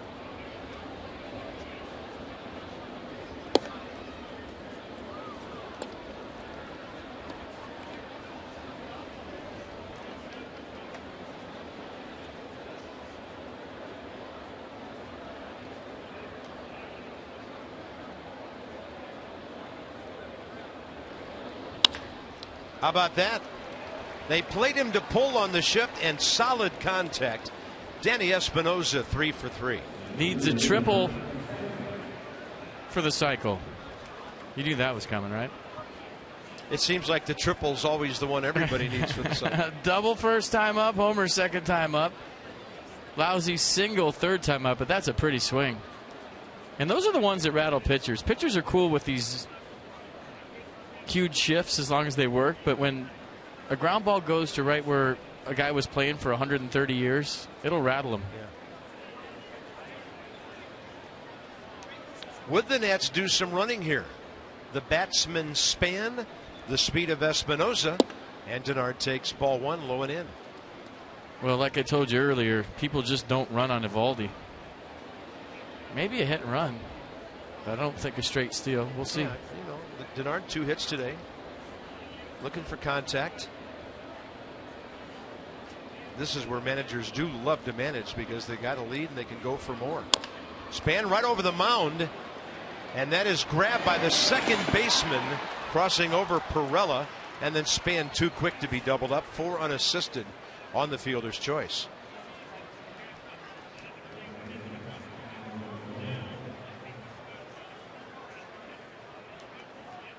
So Denard, Span, it was kind of a flip of the coin before the game. Matt Williams about an hour before asked him if he was okay. Looked good running to first there. A couple of base hits today. And Danny Espinosa getting some well-deserved high fives. 3 for 3. And counting. Needs a triple for the cycle. Anthony Rendon, runner at first, 2 outs. Situation like this, he shot one right through the right side on a 3-2 pitch with Span on the move, 5th inning.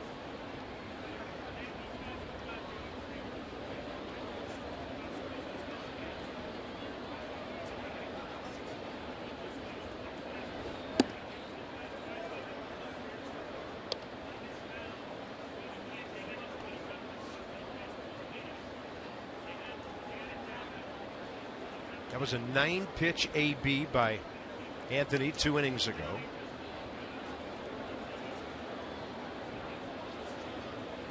Target in, and Span back in plenty of time.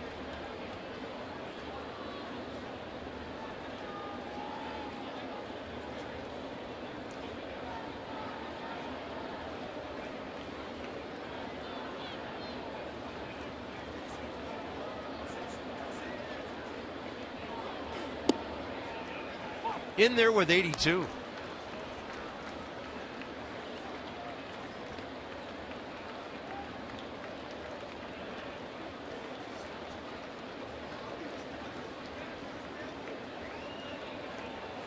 He only lasted 4 1/3 at Washington. 7, 4 2/3, 5 1/3 since. Rendon hits that ball out to left center. They converge, and Young called off by Gardner, and the Nats are gone. We arrive at the Hyundai 7th inning stretch. The Nats have out hit the Yankees 7-2. Danny Espinosa has 3 of those, and he's driven in both runs on a perfect New York day.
And may not be reproduced or retransmitted in any form.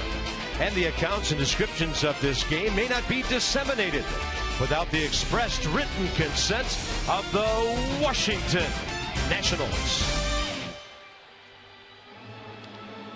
2-0 as we head to the bottom of the 7th inning. We talked about Jose Lobaton's glove work all day. We're going to make it our T-Mobile game changer, and I'm just going to let you watch Jose Lobaton influence some calls.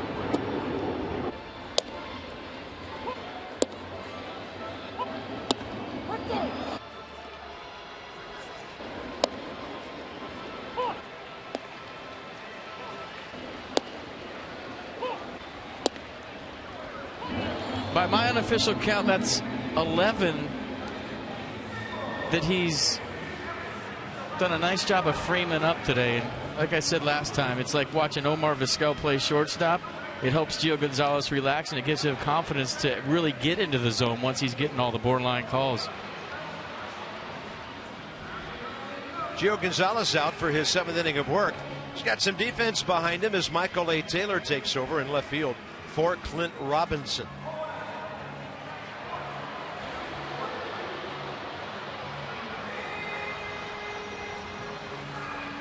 Gio right now at 93 pitches, 55 strikes.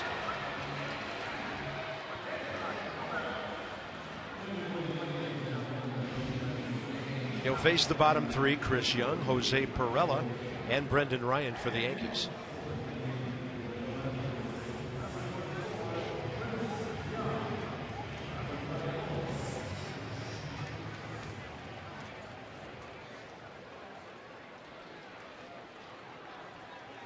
Chris Young took a strike 3 in the 2nd.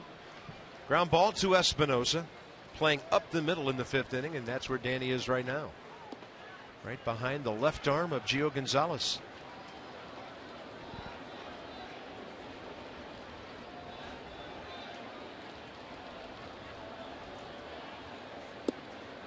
Something I left out on that too, it's having the knowledge to know when to frame the pitch and not just do every single one. Because if you're framing everything, now the umpire's not going to believe you. Ball ripped, and by Desmond. Yankees with a leadoff man on, and that's their first all day.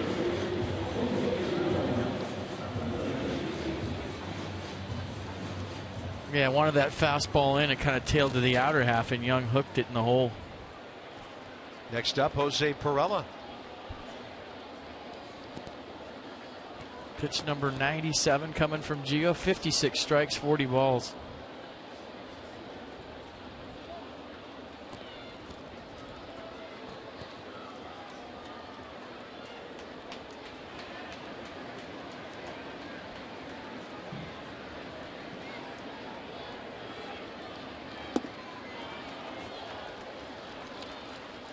Nats getting their bullpen working here.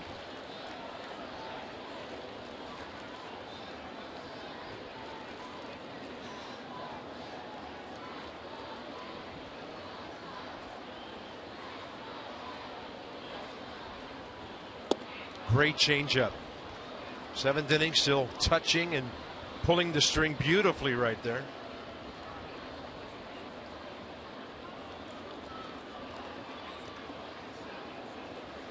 Felipe Rivero out there in left center.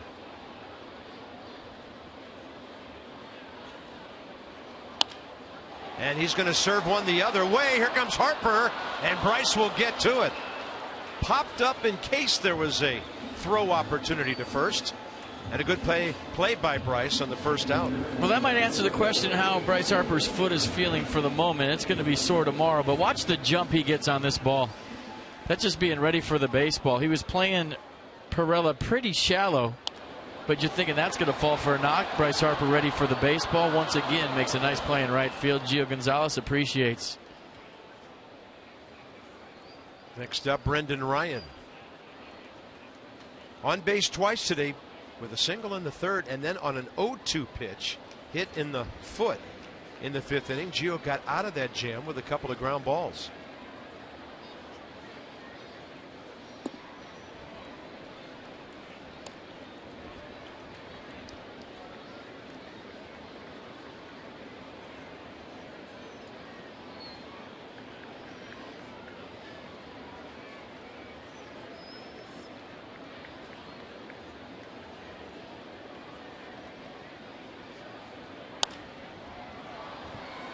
Well out of play, right side.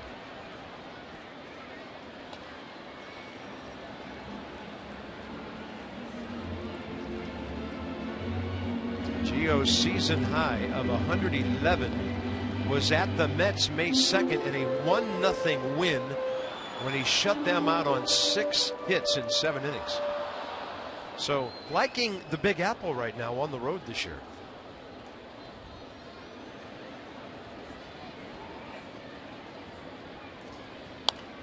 Ryan, another foul ball.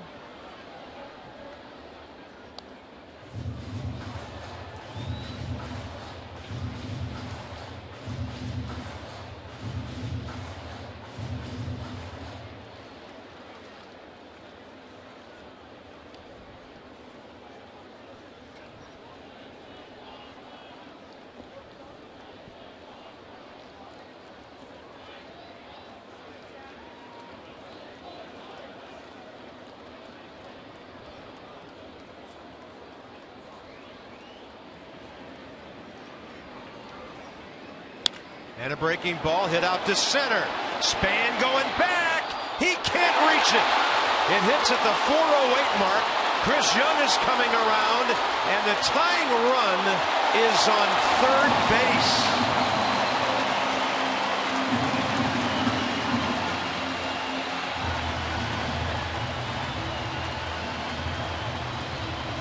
But Ryan's the only guy that's really seen Gio Gonzalez well all day today. Hit a bullet base hit to left his first time up, was hitting the foot last time, and now he goes triple. And Denard Span was almost there for it. You're so used to him making these plays, you're kind of shocked when he doesn't. Gave it a good effort, and all of a sudden, drama here in the Bronx. And that's going to do it for Gio Gonzalez. Matt Williams out to the mound. He's already signaled to the bullpen. This call to the bullpen, packaged by the UPS Store, your one-stop shop for all your small business needs. Let us handle your mailbox service needs. We love logistics. Gio departs. Felipe Rivero on the way.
Land Rover, above and beyond.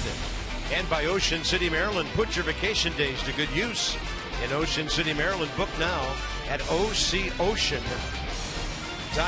The Dow Jones up 259 points today, back over 18,000.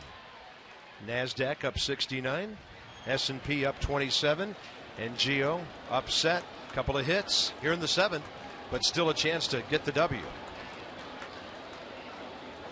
A strikeout situation right now for Felipe Rivero. Fastball 91, slider 80, changeup 88. Lefty with Brett Gardner here. And a good reach by Lobaton with Brendan Ryan at third base. So the infield in. 1-run situation now, 7th inning.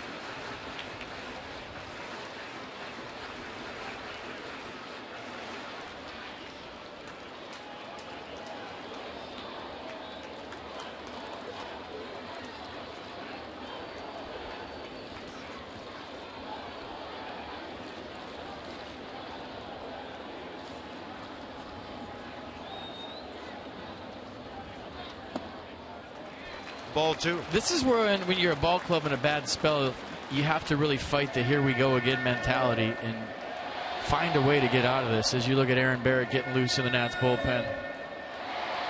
And when you've had a tough spell, a couple things happen and you start thinking that way. Whereas when you're winning, you're thinking about how you're going to win this game. That one low in the zone with 94.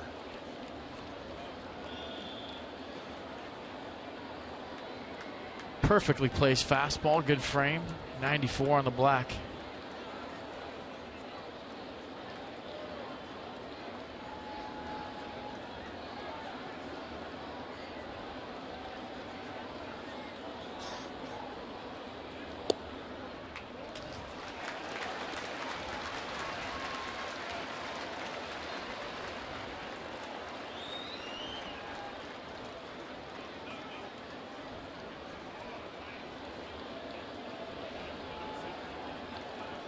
That's Brendan Ryan. On base 3 times.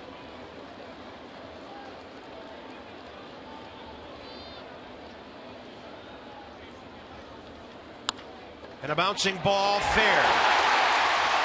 And now the lead run's going to be in scoring position. Bryce Harper gets to it quickly, and the Yankees have tied the game. And it'll be a no decision for Gio Gonzalez after how well he pitched.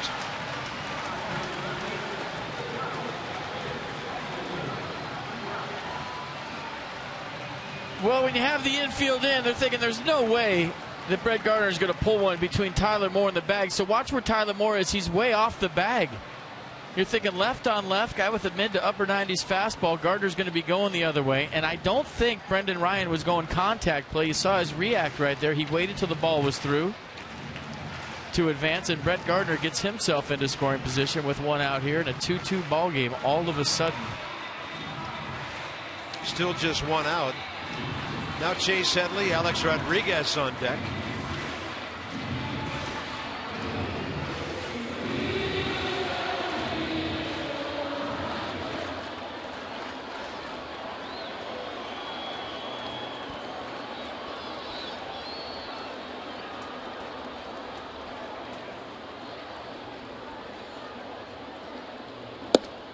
Fastball up and away.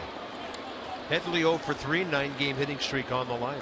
Gardner's trying to go at second. He's trying to time up Rivero, and if Rivero gets into a sequence where he's one looking, meaning just looking at Brett Gardner one time and going to the plate, there's the one look. That's a nice job of keeping Gardner close. Gardner tried to go, clapped his hands after the pitch like, I had it, I should have went.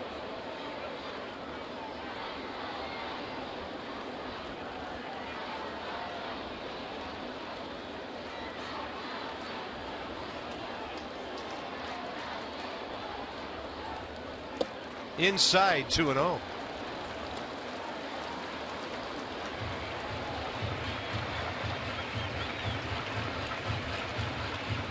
Nationals used 18 pitchers the entire 2014 season.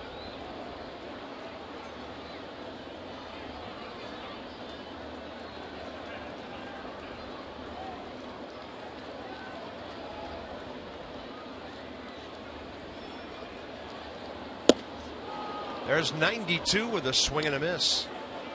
We saw Gio with 100+ pitches today. Max Scherzer with 116 last night.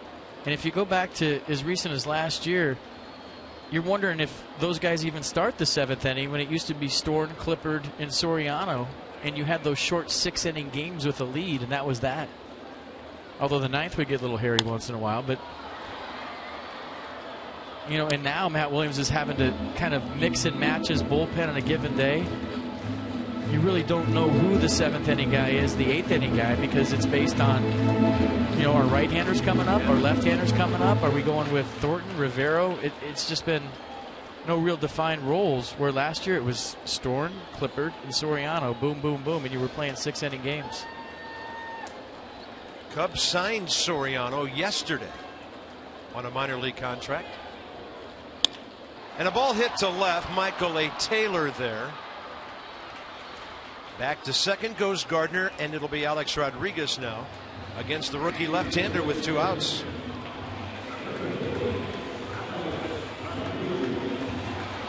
Matt Williams on his way out, and it'll be Aaron Barrett against A-Rod.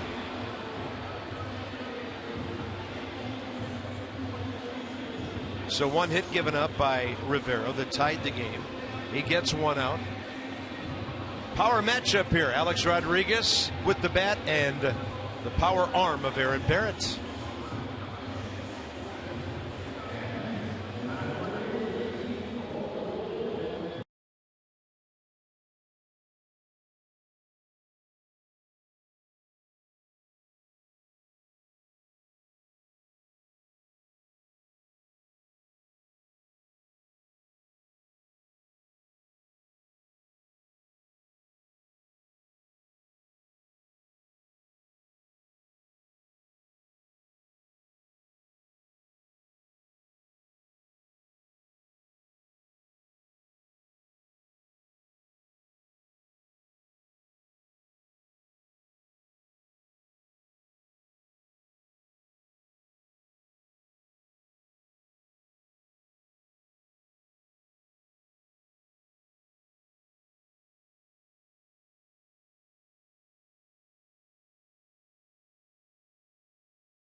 $8 p.m. tomorrow night, Matt Garza against Tanner Roark. Matt Garza 4-7, 509. Roark 2-2, 3.16. Garza career against the Nats 0-3. Tanner beat the Brewers and beat Garza in July of last year. 7:30 Nats Extra tomorrow night on Masson 2. I see the arsenal for Aaron Barrett. Fastball's averaging 94. Slider 38% of the time at 85. 29th appearance. I think Matt Williams liking that slider versus Alex Rodriguez matchup right here, and a huge at-bat and a huge part of this ball game. They face each other for the first time. There's a slider right on the outside edge, 88.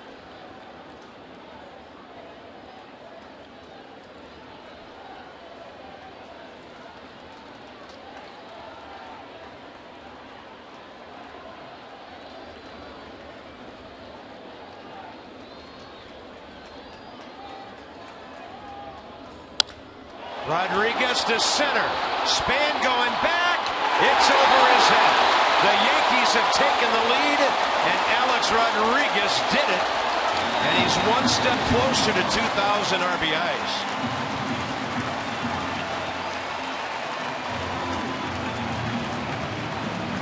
Pats is Lou Gehrig with number 1998. And it was a big one, too. Went with the fastball right there, and he was on it. First pitch slider. And you like the slider versus Alex Rodriguez. Tried to sneak the heater by him, and he made him pay. That ball was hit. And I'm telling you, that's a ball a healthy Denard Span catches. There's Mark Teixeira. And that fastball tails in there for a strike at 94. So the Yankees 4 hits in the inning, 3 of them for extra bases.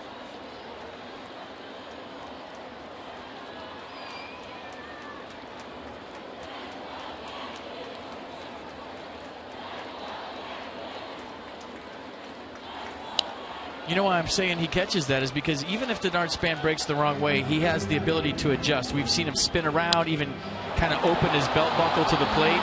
And with his condition the way he is, he couldn't make the adjustment right there, and the ball landed on the other side. And I don't know how the vision is out there during a day game either, but I'm sticking to a healthy Denard Span makes that play.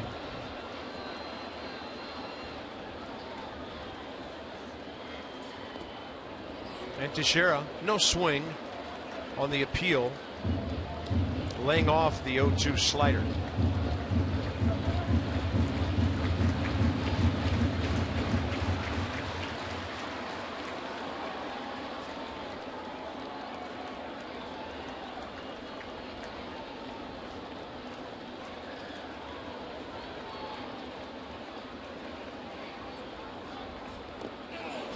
And that ball gets Teixeira in the foot.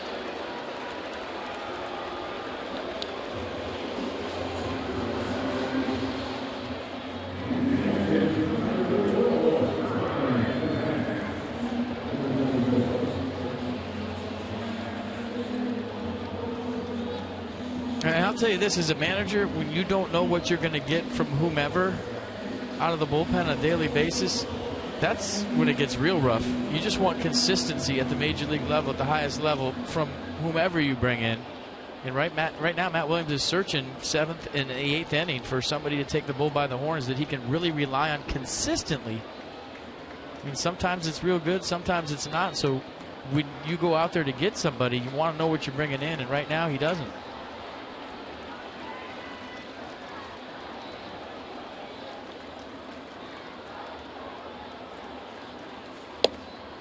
And Aaron Barrett with a strike to Brian McCann. Gio pitched well. He'll get a no decision. 103 pitches, 61 strikes, 4 hits, 2 runs, and 6 1/3.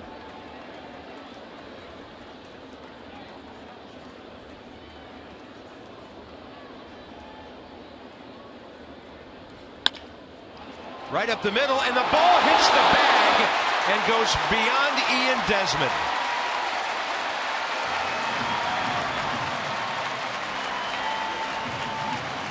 Brian McCann drives in a run, and the Yankees lead 4-2.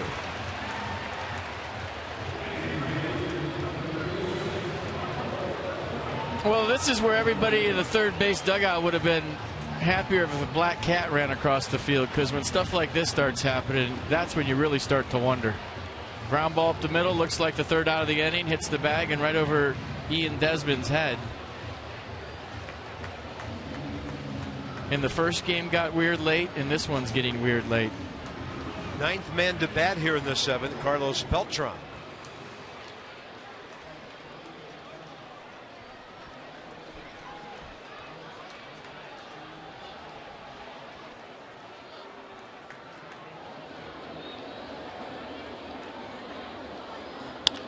Beltran goes up hacking. Tyler Moore keeping it right in front of him. So the Yankees send 9 men to the plate in the 7th. 4 of them score, and now the Nats have another uphill battle.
picture perfect moment lasting anymore.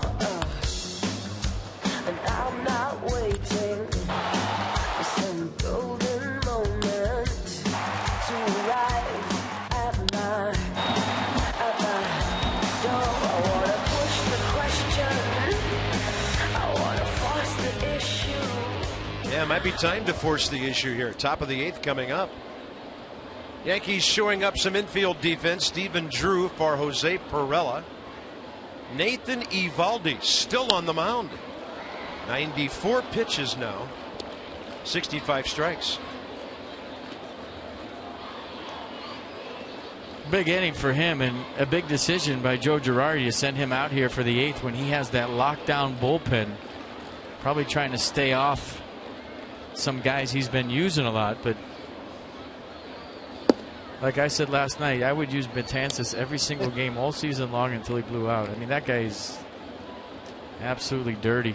And right now it's the 8th inning, and Nathan Eovaldi just threw his fastball 98.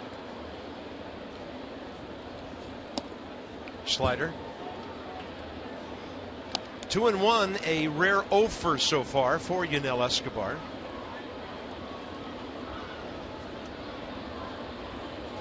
Season high 111 May 2nd at Boston in 6 2/3. He has to get 2 outs in this inning to have his longest outing of the year. Escobar, good swing, line drive the other way, base hit in front of Beltran.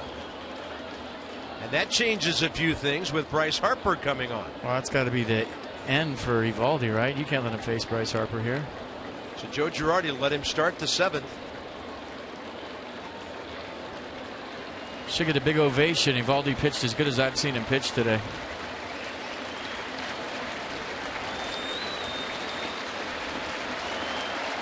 Yeah, walked just 1 batter all day. 4 strikeouts, 8 hits in 7+. And now we'll see the Yankee bullpen.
Go.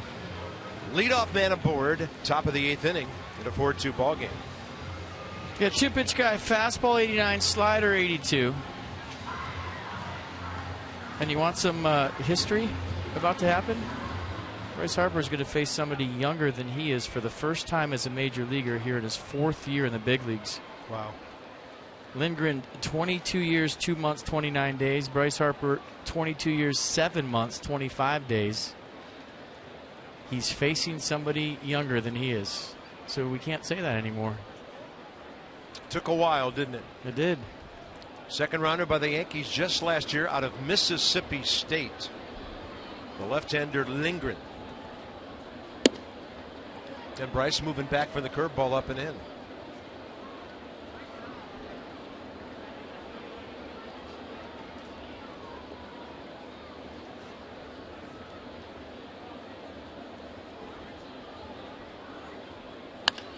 Harper high in the air, left center. Gardner will yield to the left fielder, Chris Young. Brett Gardner had no idea where that ball was. And he was thankful it was to Young and not to him. Next up, Ian Desmond.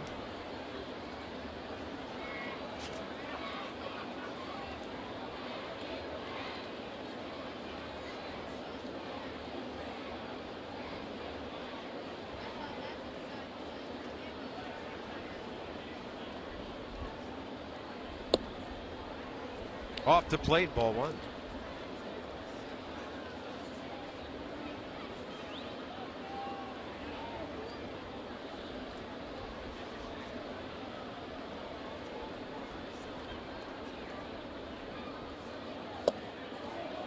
Started, and that's a swing from the first base umpire, Lance Barksdale. But see from the side. Wow. That's a check right there. I didn't think he went.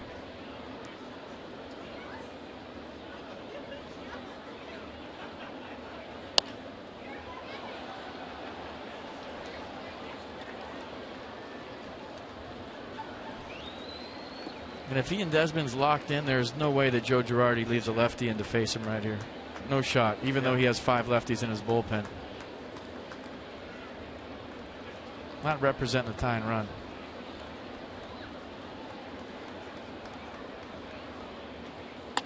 And a breaking ball, fair ball. Headley, second baseman Drew, and Desmond way too quick for that. 5-4-3.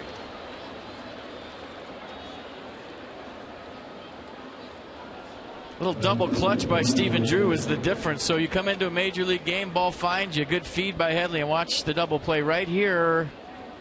That was the difference and allowed Ian Desmond to beat it out. Might have beat it out anyways, but the deal was done right when Stephen Drew double clutches. So the inning moves to Michael Taylor. Say one thing for Michael. Batting average not that good over the last several weeks, but he's had big hits in big situations. Goes up and fouls that one. Taylor on the year just .222, but of his 28 hits, he has 10 extra base hits. 5 doubles, a triple, 4 home runs. He's driven in 19.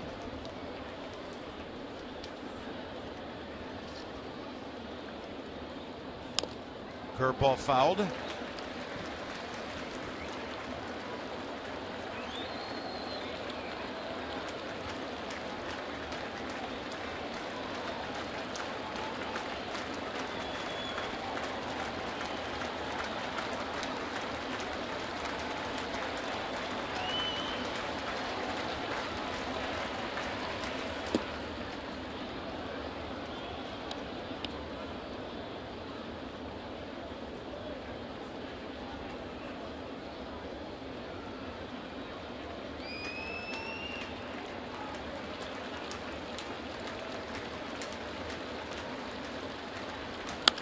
Taylor to right. This ball is a see you later. And Michael A. Taylor does it again. He's got the Nats back even.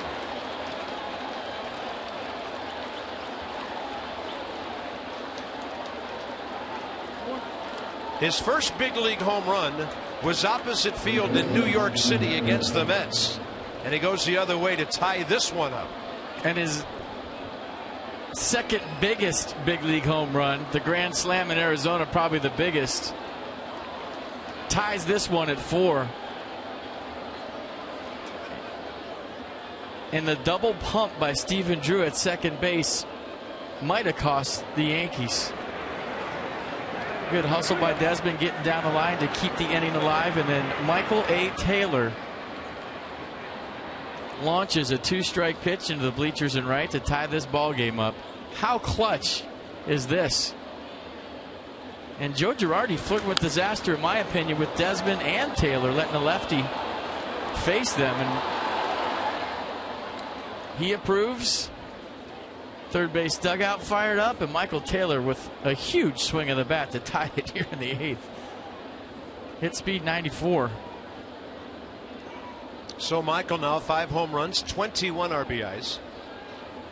Tyler Moore, and he chops one. So Taylor, for the most part, brought in for defense to protect a 2-run lead, then hits a homer to take away a Yankees 2-run lead.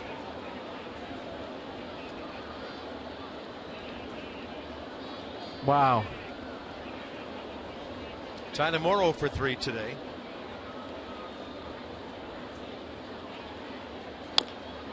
And Tyler just got himself with that one.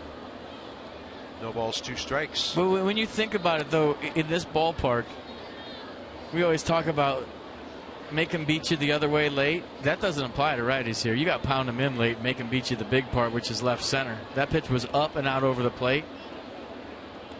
Dropped the barrel on the baseball. One big swing. This game's tied.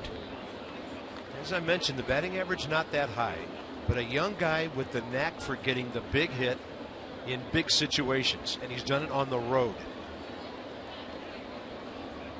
Arizona had that homer in Cincinnati, put the Nats ahead for a while, and now this.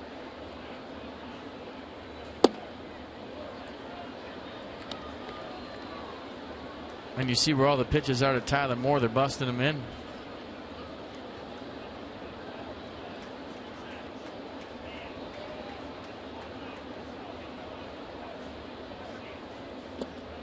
And a curveball in the dirt strikes out Tyler Moore. 8th inning is over. But the Nats, Escobar the leadoff single.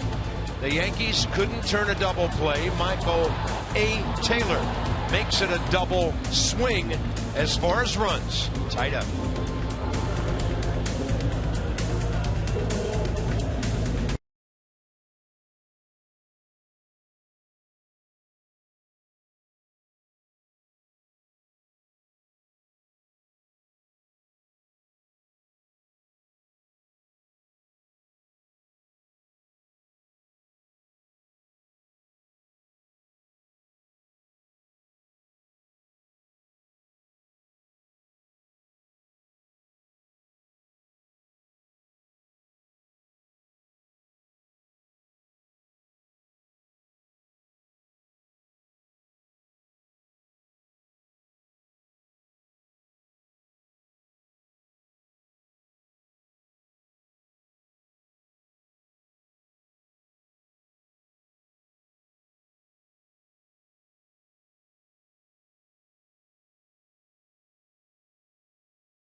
Shot in the top of the 8th inning. Taylor has 5 home runs this season. All of those 5 have either tied the game or given the Nationals the lead, and the last 4 of those have happened in the 5th inning or later. Taylor hasn't been so consistent when it comes to getting on base, as Bob just said last half inning. But when he's gotten big hits, they've come in major situations, and he's helped keep the Nationals in ball games and give them the lead guys late in ball games. Happening again here, Dan. Here's Casey Janssen.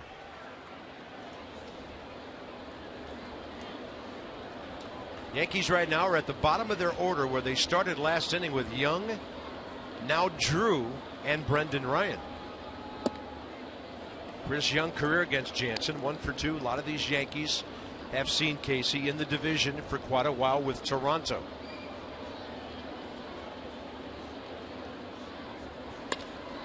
And a ball to left. Right there, Taylor. 1 out. Scare me like that.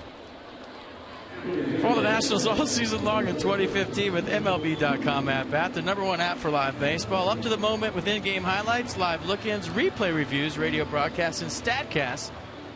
Get MLB.com app for your smartphone or tablet. Stephen Drew now bats for the first time, and he had a big night here last night. Solo homers in the 3rd against Max Scherzer. and one in the 8th against Taylor Hill.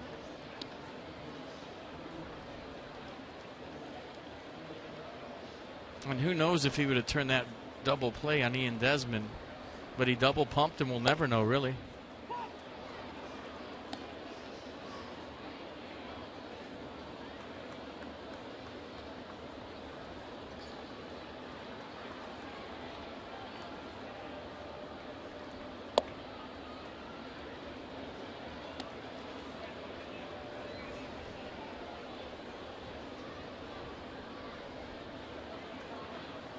Drew 1 for 3 career with a home run against Casey Janssen. That was a pretty good 1-2 pitch that just did miss.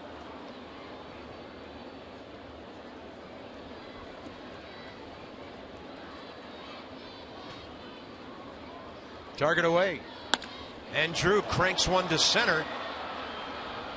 Art Span to his left to grab it. Down to the bottom of the order, and Brendan Ryan. 0 for 2 career against Casey Janssen, and he's had a perfect day today in the batter's box.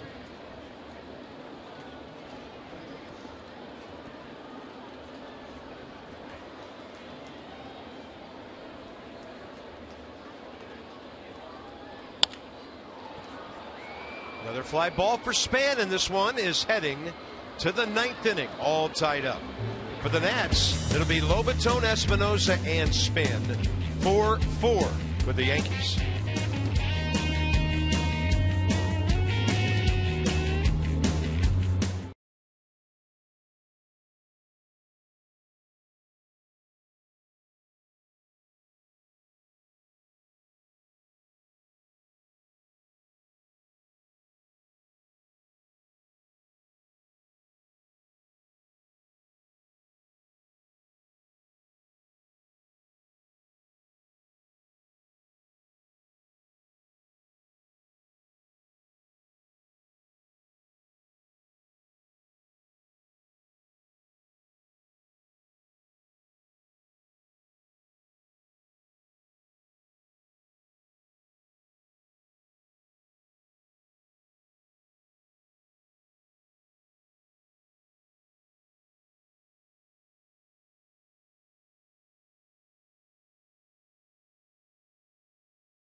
Michael Taylor, a sinker at 89 miles an hour, up and in the top of the strike zone. Taylor gets on top, and Brian McCann knew. Did you see his reaction as soon as it was hit? That was a tie ball game.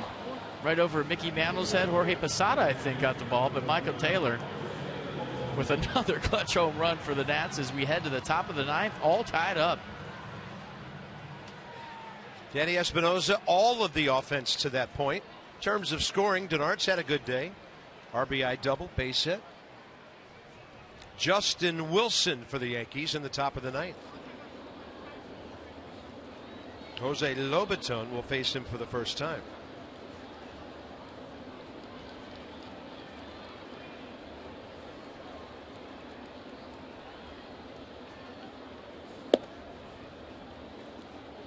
Jose Lobaton from the right side this year. 1 hit in 2 at-bats.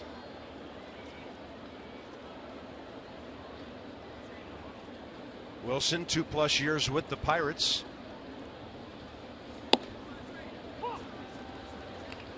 Yeah, the fastball average is 95. He'll cut that fastball in the low 90s. Throws an occasional curveball with it at 82.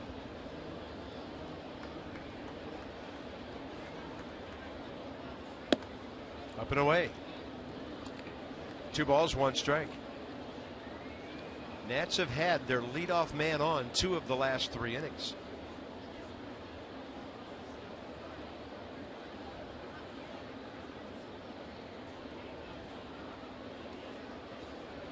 Needs a triple.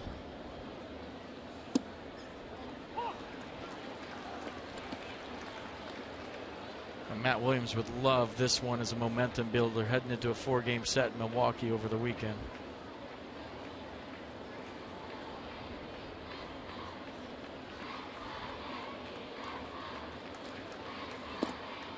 Three and two.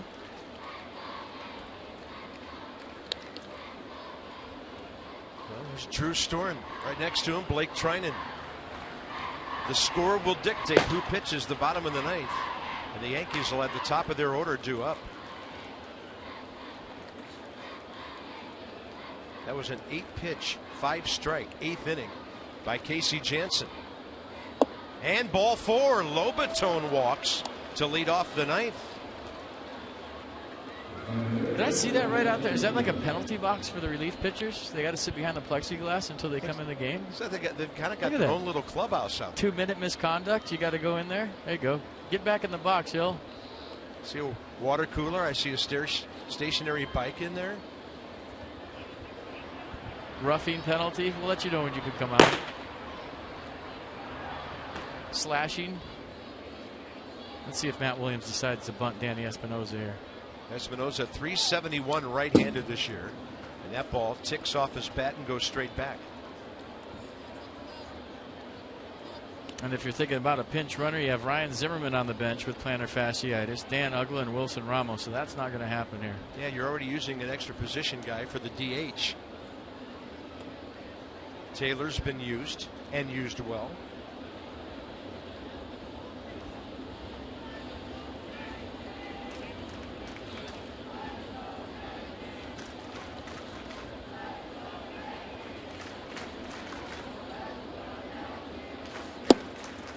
Turning him loose and 95 away, unreachable, no balls, 2 strikes.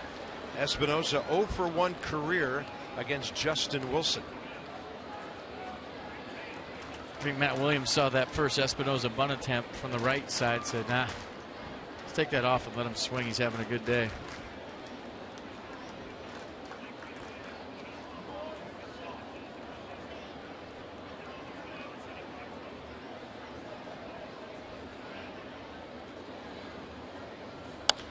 Espinoza, right field line. Ball tailing and hitting not that far to the right of the yellow stripe. This place is a bandbox. I mean, it's a pop up to right. You're thinking nothing of it until you're watching Beltran run back for it. And look where it hits. Almost had distance for a home run. On kind of a 2-strike protect swing from Danny Espinoza. Wow.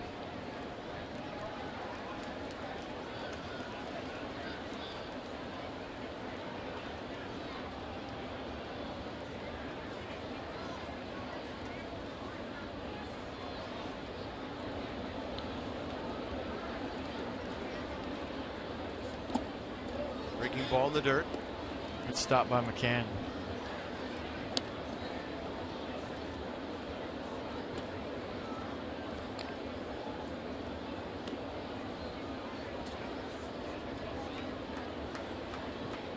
Mid-Atlantic Sports Report after our afternoon version of Nats Extra. No idea when that will be, but Danny Espinoza could push us in that direction. That's to short. Ryan and Drew, and safe at first. Danny Espinoza getting down the line to avoid the 6-4-3.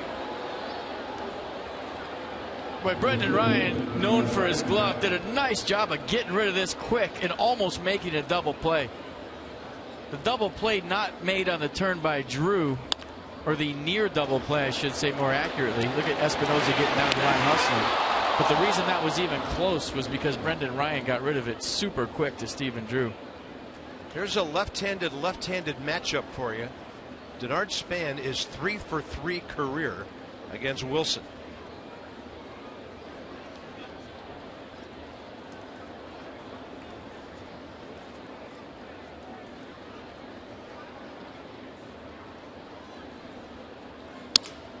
Broken bat, slow roller right side. Now Denard will cross first base without a throw. Couple of ground balls, and it'll be up to Anthony Rendon.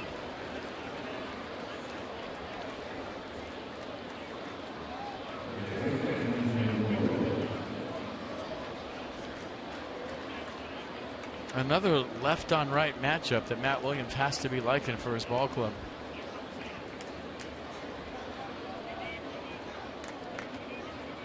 Anthony Rendon 0 for 3 career against Wilson as a Pirate. Outfield goes deep, trying to avoid the extra base hit getting by them.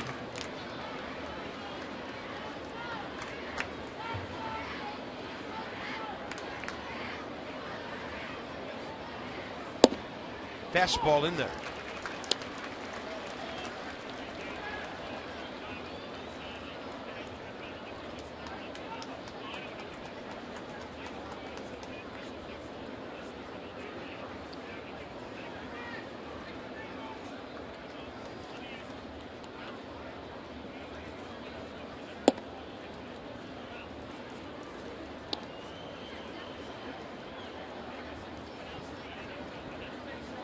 A lot of room in left center. A lot of room between first and second. And we've seen this act already one time today.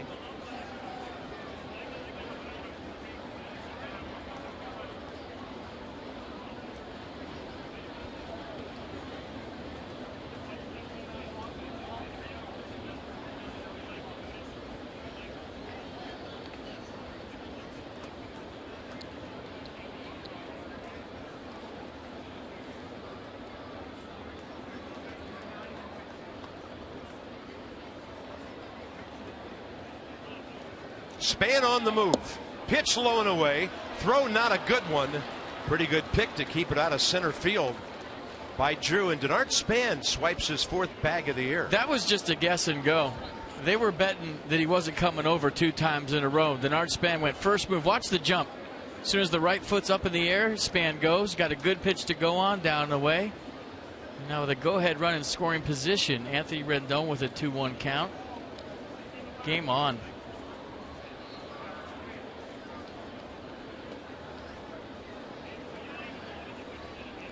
Rendon looking for his first RBI of the year.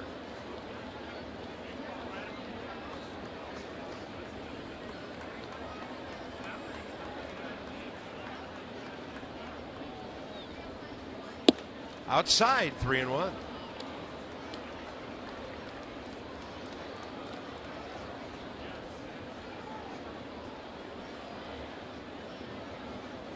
Yankees outfield cheating in to throw out Denard Span at the plate. Chris Young real shallow in left field. Gardner respectable, and you see Beltran kind of medium in right. Rendon will take a walk. 2 in the inning, and now it goes to Escobar.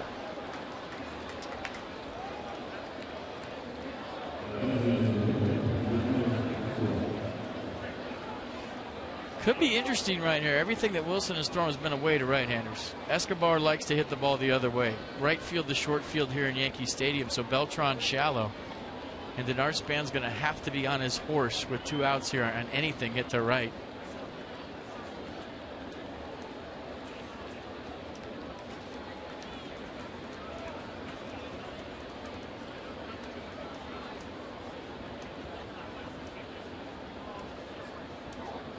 Escobar base hit over that way last time. He's 1 for 4 today.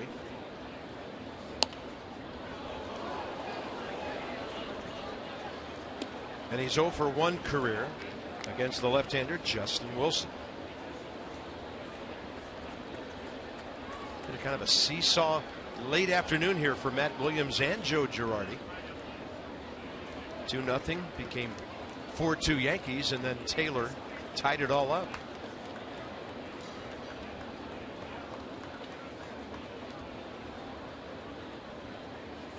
Escobar right side, and Teixeira able to reach it.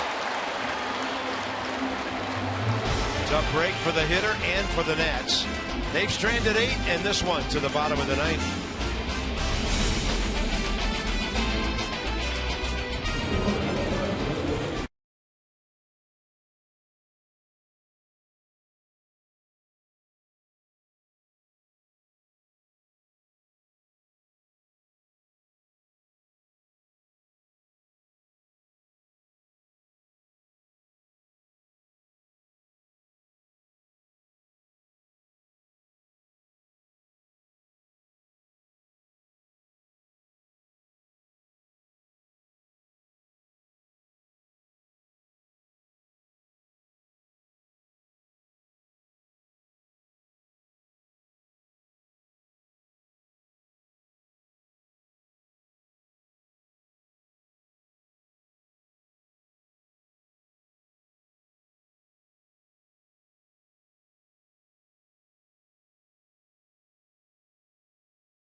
because the score's tied. Blake Trinan gets the assignment here, and the Yankees will have the top of their order. The fastball this year averaging 96.3 miles an hour at 71% of the time. Slider 86, 24th appearance for Blake Trinan. 1-2 record, 4.60 ERA. And job number one for Blake is to get out Brett Gardner and throw strike one.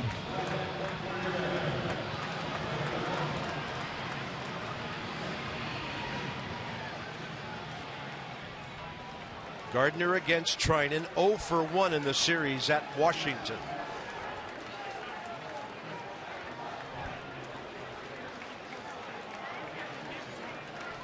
And today, 1 for 4, the RBI double. Pulled past the drawn-in infield last time up.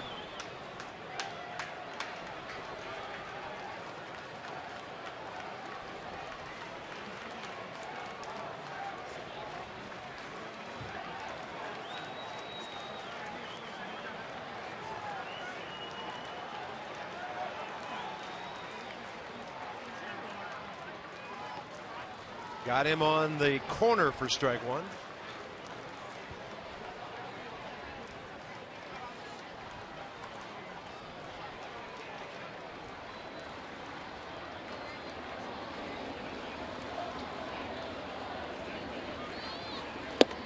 And Gardner leans back from the high heater.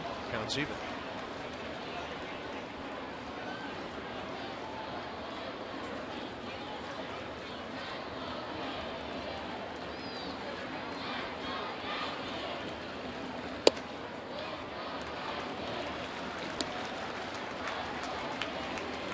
Blake, all the stuff in the world a young pitcher could have.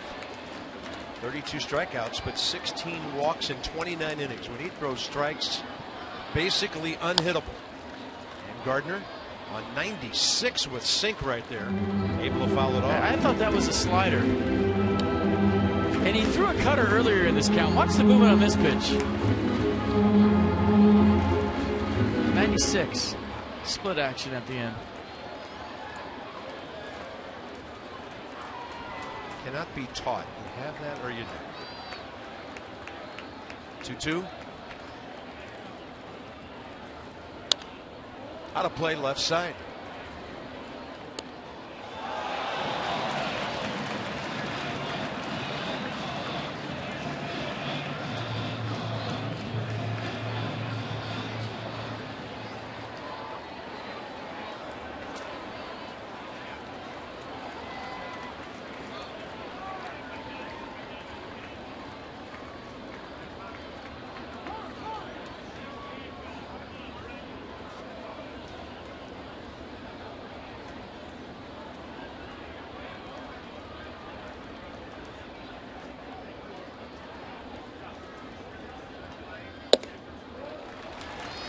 And the count goes full as we hit the 4 o'clock hour here at Yankee Stadium. BCFP DK.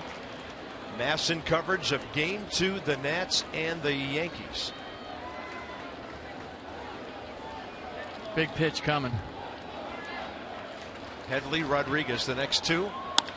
And a ground ball right at Danny Espinosa. Nasty sink on that 97. Next up, Chase Headley.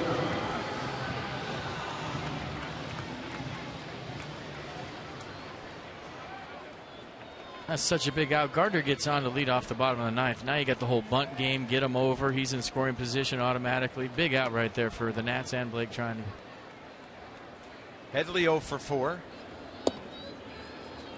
And that one running low and away.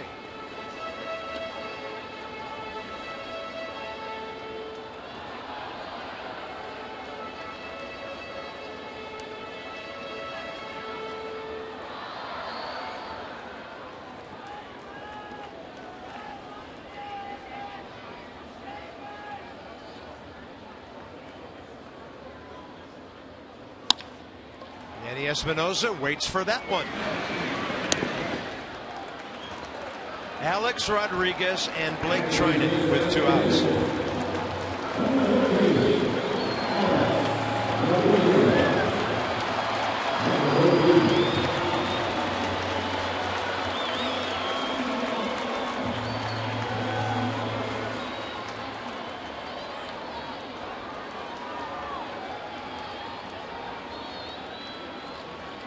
Outfield playing no doubles. Denard Span almost on the warning track in center. Michael Taylor the same. Bryce Harper deep in right.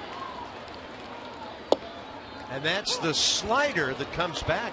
Good frame. Gets the inside edge.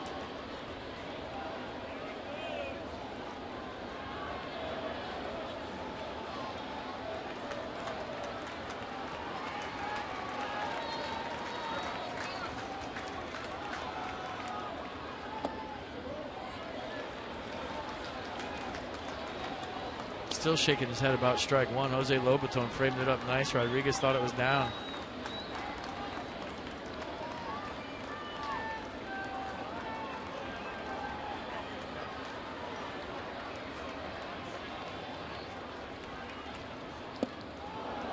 Overmatching Alex Rodriguez with that pitch. Look at the action on this slider.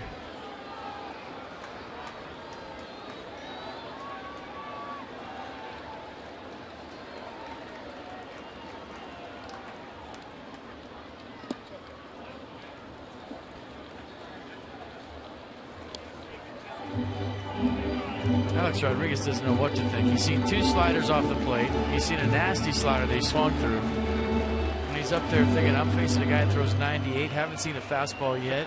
And he really doesn't know where his slider's going.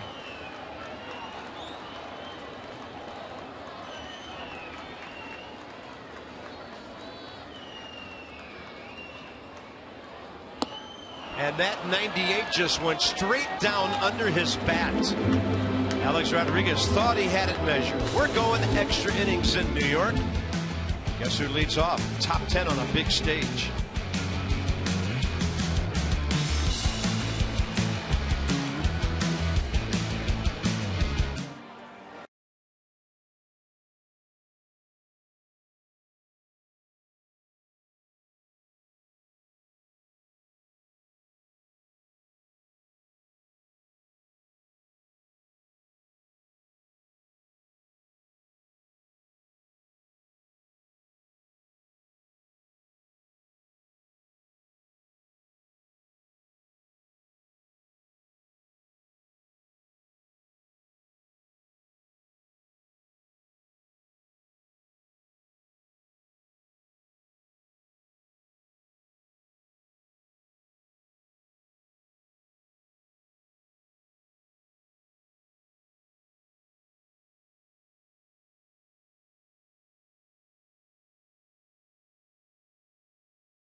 To a right-hander, but a true sinker goes straight down.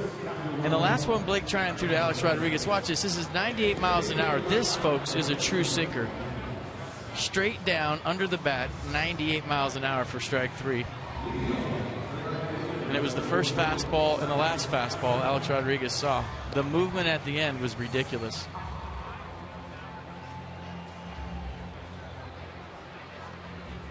Blake Trinan, 14 pitches, 8 strikes in that frame. And we go top 10 with Bryce Harper against Chris Capuano. See the arsenal. Fastball 88, he'll two-seam it. Slider 81, occasional curveball, and he likes the changeup. Started 3 games for the Yankees. It's his 6-game total, and the league hitting .302 against the Yankees left-hander.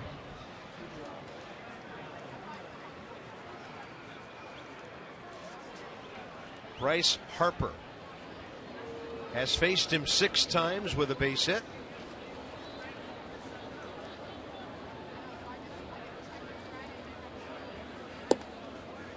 '89 to the other side of the plate, ball 1. Nationals in extra innings this year, 3-1, 1-1 on the road. Yankees 1-3, 0-2 at home.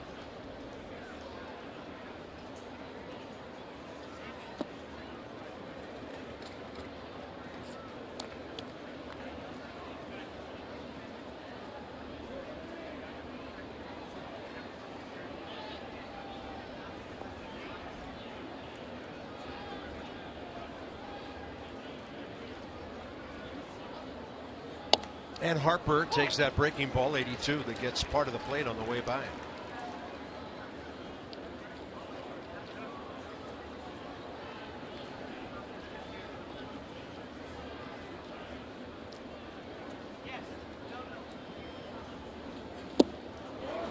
Then he threw him the slow curveball, 77. Might have been a straight change. Right underneath his hands, Harper up in front. Probably last thing Bryce was thinking about is a changeup left on left. Usually doesn't happen.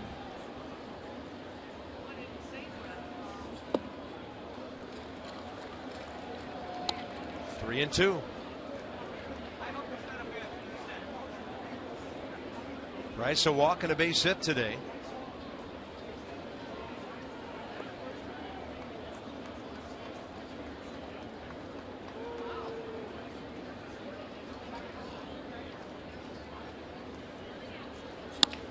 In on his hands and smothered by Teixeira, and Bryce makes Teixeira go full speed to the bag.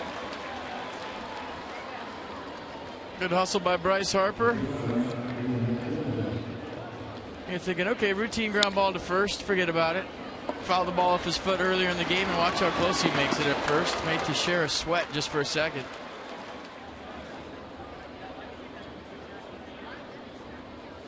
Ian Desmond against Capuano, 5 for 10 career with a double, a triple, and 2 home runs.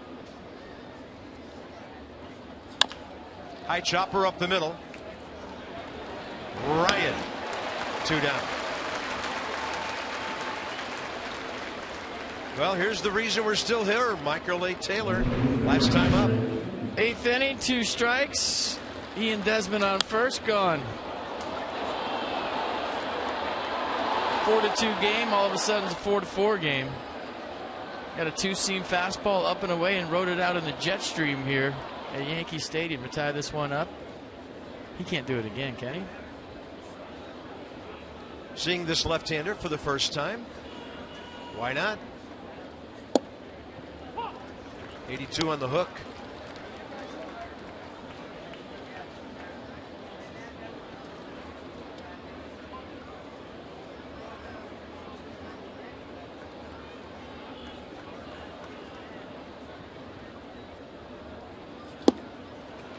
A crippling changeup right there.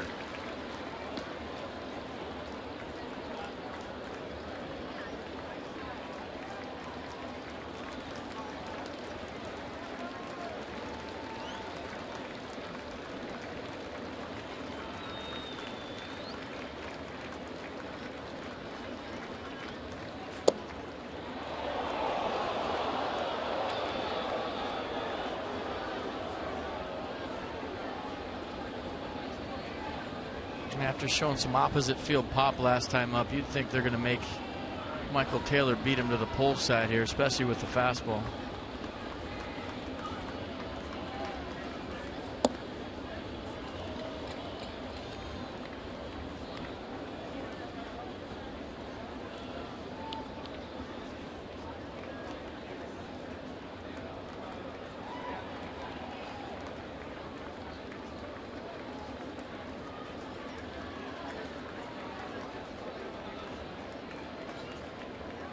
Two pitch. Taylor that time able to fight off that changeup.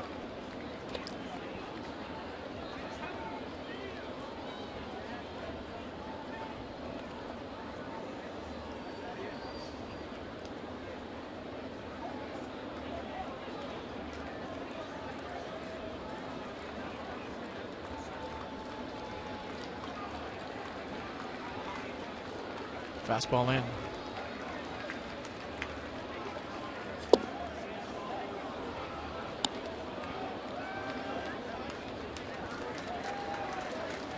Good speed to have on base with 2 outs.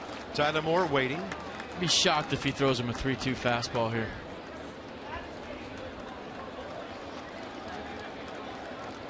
Change up.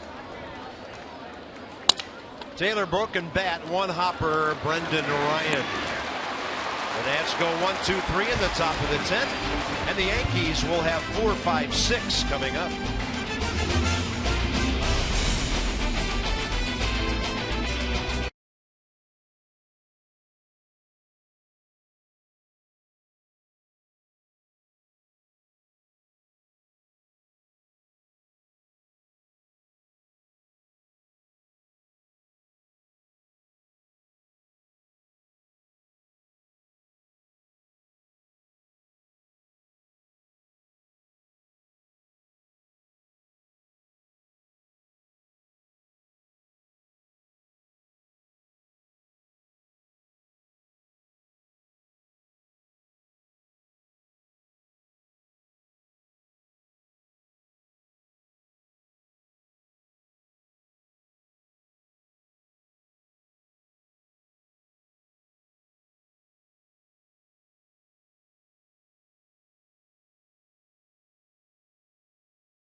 in the ninth, 14 pitches, 8 strikes.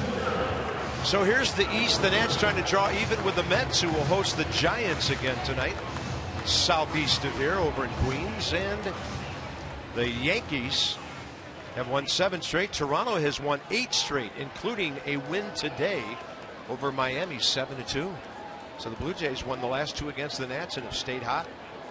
Mark Teixeira against Blake Trinan for the first time. Saw an article in the New York Post today, and it said, in the text of the article, have the Mets hit rock bottom? And I said, wait, first place? Aren't they in first place? Teixeira leveling off and a solid swing the other way. He's on for the 4th time today.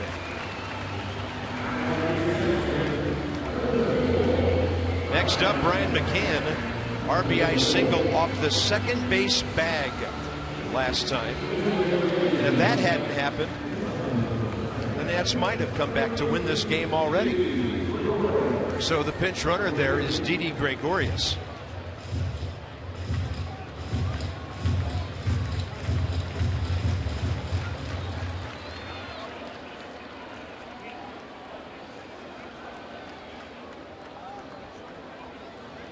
I don't think you want Brian McCann here. Can do some things with that runner. He just played straight up. And then one comes in from outside, the 85 on the slider.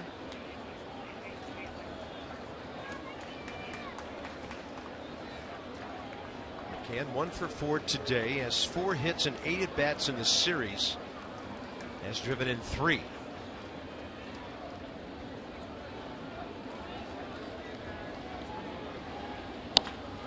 And a long ball to right. Even at 314, the flag or the foul pole was too far away for the Yankees. I mean, Brian McCann's up there thinking one thing: we're going home. And if you give him anything on the inner half, he's waiting to turn and burn. Trinan goes with the slider and just kind of stays right out over the middle of the plate. And gearing up for 98, McCann caught it a little quick out in front and pulled it foul.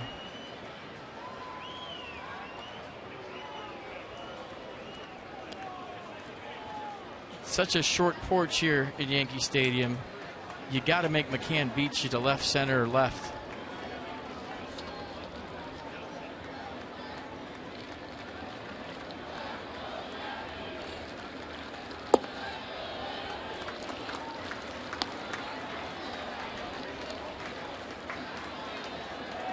And just keep that fastball and let it work away. Outer half of the plate.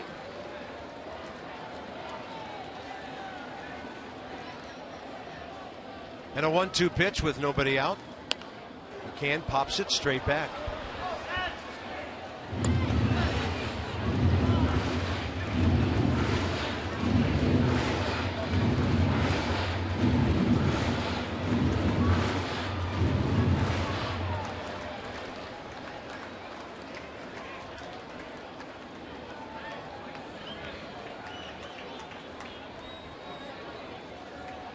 Slider. Struck him out with it. Ball diving down and into McCann. 1 out. Blake Trinan's second strikeout. Carlos Beltran next. Nasty pitch right here. Starts it in the zone. McCann might have thought it was a fastball. You saw the pole swing and the head fly out. You're trying to hit a walk-off jack, and Blake Trinan threw him a nasty slider. Beltran 0 for 3. A walk his first time up today. And he's 0 for 1 career against Blake Trinan.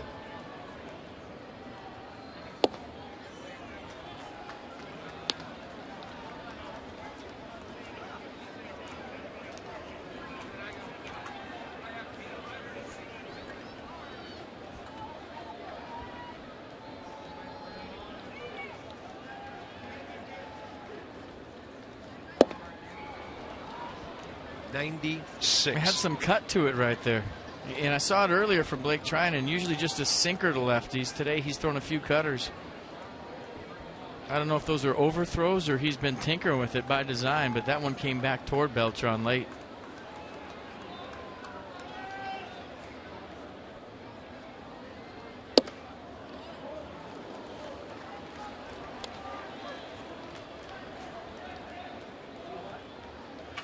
97, was it in the zone? Looked good to me. Didn't get the call.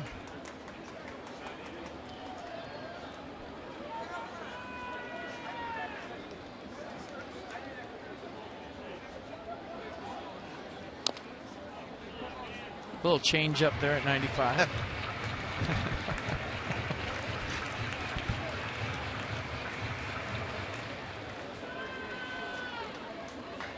Two balls, two strikes with one out.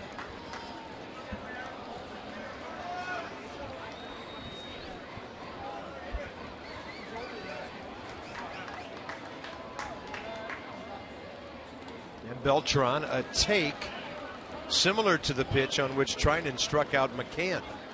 A little further off the plate. And the count 3-2. Big block by Lobaton, keeping Gregorius at first.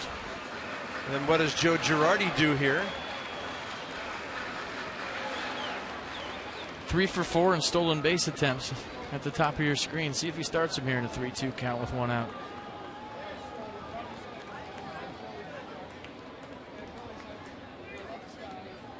He was going. Boy, that throw right on his back. Hardly needed a move of the glove by Tyler Moore.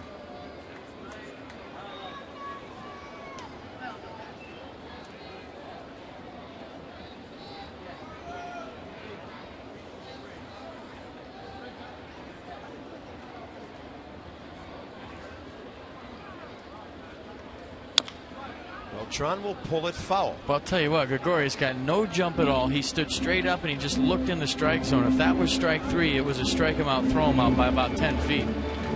He is totally banking on, watch the jump, and watch him just looking there the whole time, and he stops. Weird.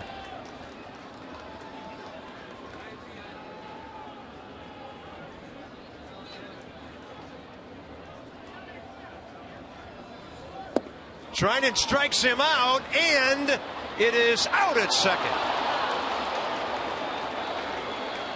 Gregorius signaling his dugout, and Joe Girardi has raised his hand. So Beltran out, and we'll see where it goes from here. If the Yankees would challenge that play at second base. I'll tell you what, I like the tag by Ian Desmond. He really stuck his nose in here on a, and I don't know if he got him from that angle, so we'll look at it again. Didi says no. Joe's coming out, and this is a huge challenge in this ball game. And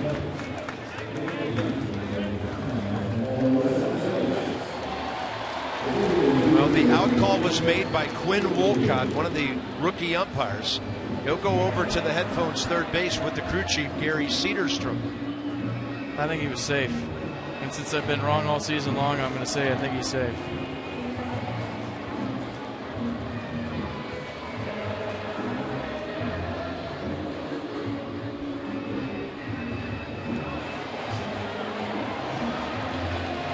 Bryce Harper's talking to Didi Gregorius at second base right now, and that one kind of tells the story. A little bit late, maybe in the hip, and his hands on the bag. You can hear the crowd in the background. Everybody on the field with a uniform, one watching the video board in center field. Difference between the top of the 11th and the Yankees a single away from a win. Huge.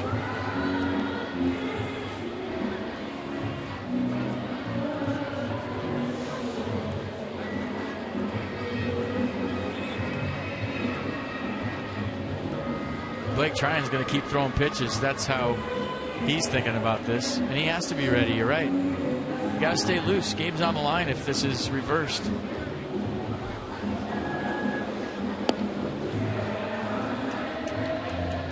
The longer it takes, the more they're looking for a totally conclusive angle to overturn the call.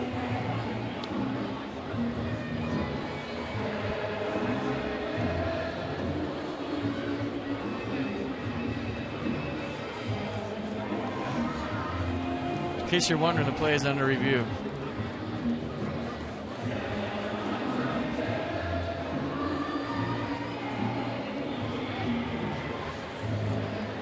I mean, inconclusive is the only thing that Matt Williams can hope for right here. Joe Girardi's saying a prayer around that baseball that he's safe.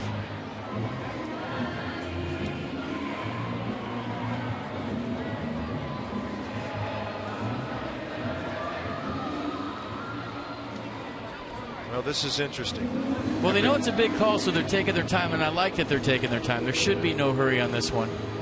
And can you definitively tell that he didn't tag him right there on the jersey as he was going by? That's the question.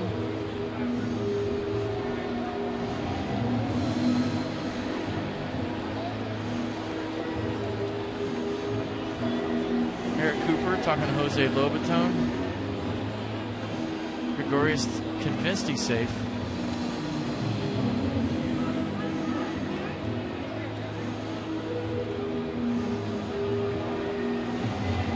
Here we go.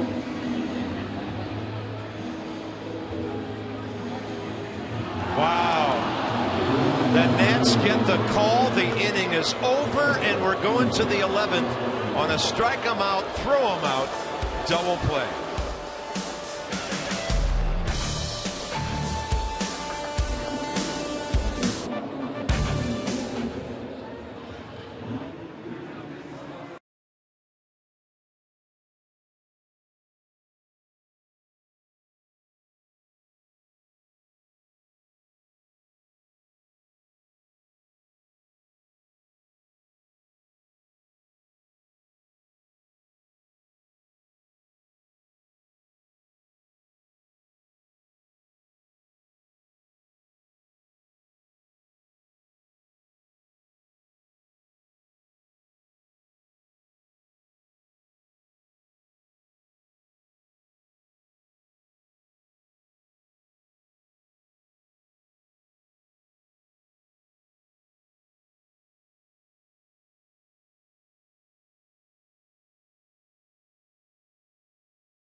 Nats and the Yankees all knotted up at 4. As far as the hitters go, it'll be Moore, Lobaton, and Espinosa. Short Didi Gregorius stays in after pinch running. And that moves Brendan Ryan over to first base. So Mark Teixeira done for the day.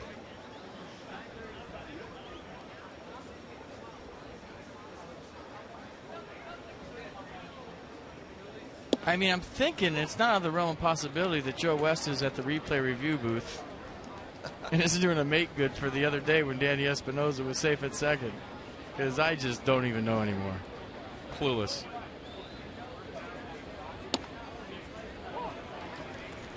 And the left-hander Capuano busting Tyler Moore with a fastball there, 0-2. Tyler is 1 for 3 career against him.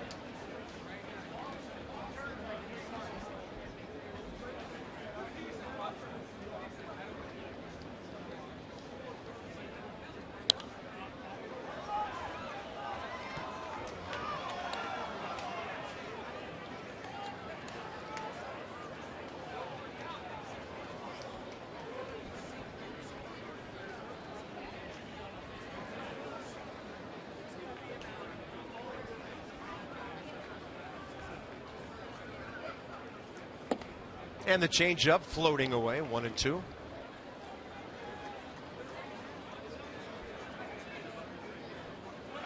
Well, you're wondering if that's a momentum changer for the Nationals.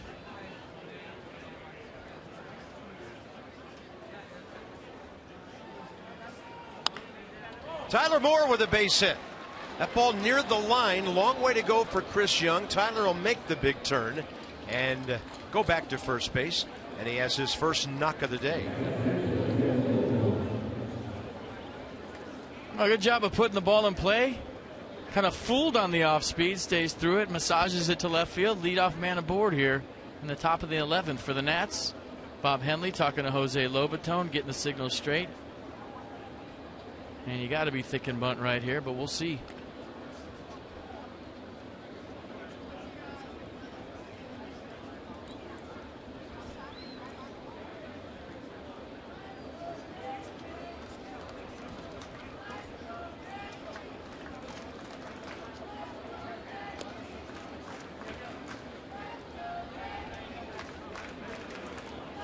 Jose Lobaton has 4 career sacrifice bunts. And Joe Girardi threw over to first base to see if Jose Lobaton would give it away, and he didn't.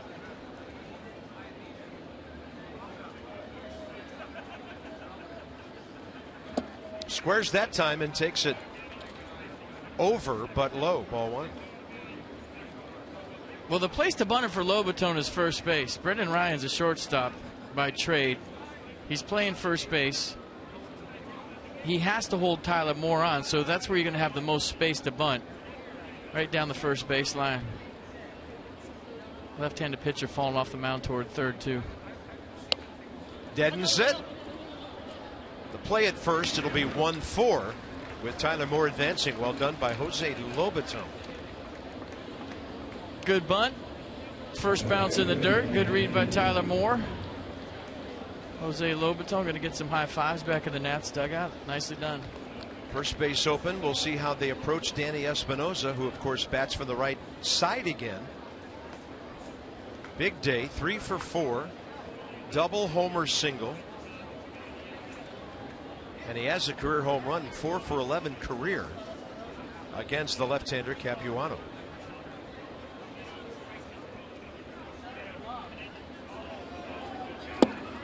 Got a first pitch changeup.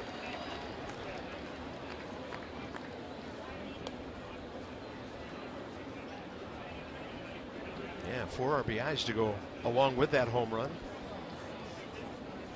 One of the hits a double.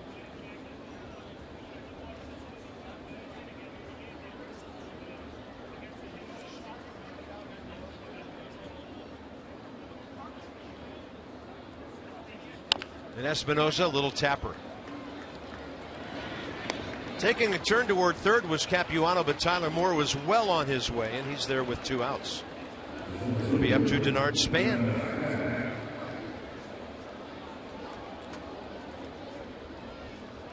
Who is facing Capuano for the first time. Well, this is where if you're Tyler Moore at third base, Bob Henley in his ear, you're looking for anything in the dirt. You're being very aggressive on a ball in the dirt. Denard Span probably sees some off speed in this sequence.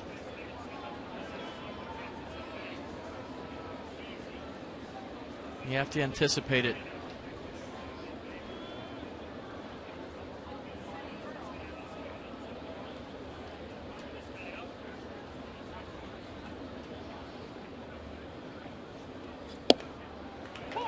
Breaking ball, got the inside edge.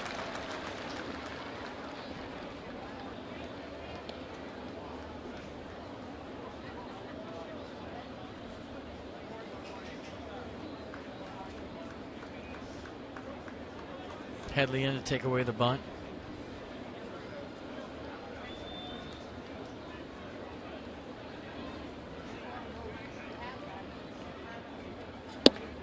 And Span, a late reaction to another breaker. No balls, 2 strikes.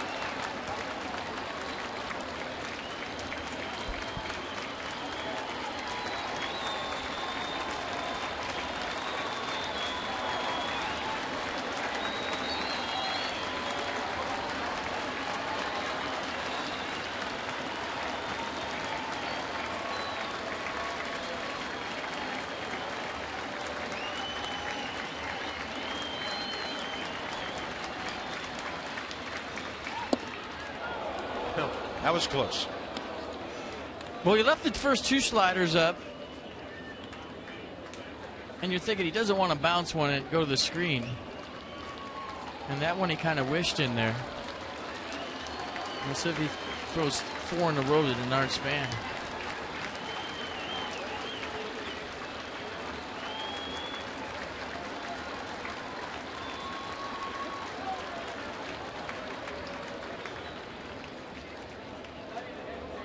Denard probably thinking spread out, put the ball in play, hit it the other way. Left field, center field, really playing him that way.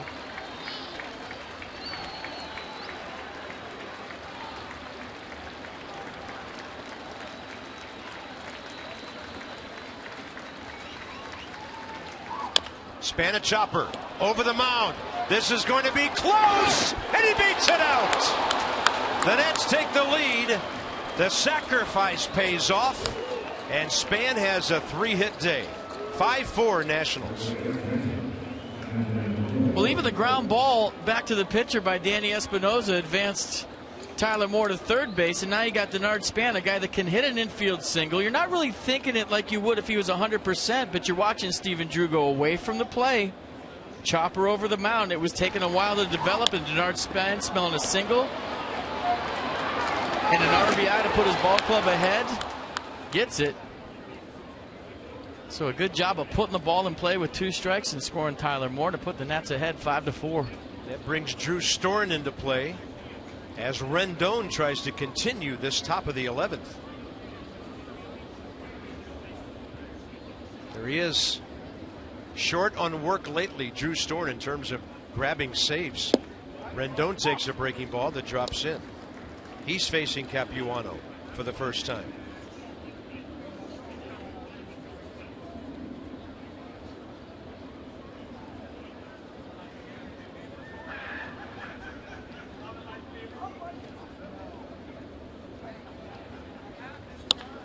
And Rendon, he just couldn't slow down the bat enough.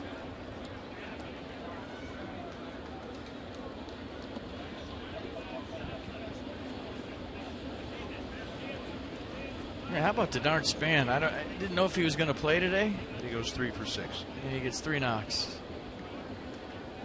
He's driven in 2. Gamer today. Yeah, absolutely. Sure. Banged up, got 3.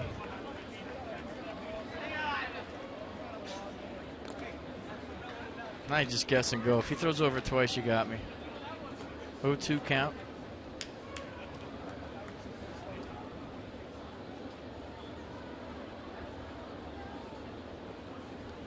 Not to be forgotten, the Jansen Trinan, 3 scoreless innings out of the bullpen to this point.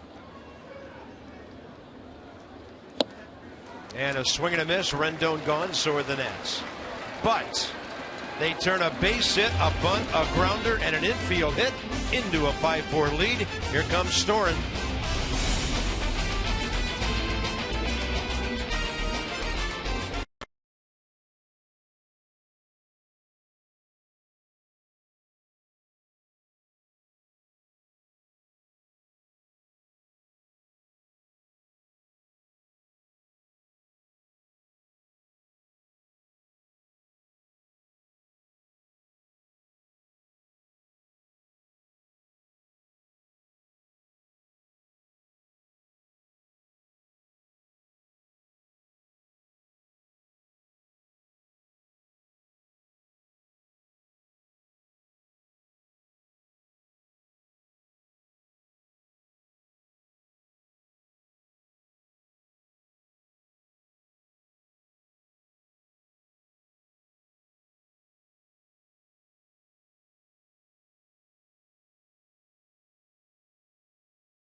Batting practice, wondering if he was going to play. Matt Williams asked him, said, I'm good to go.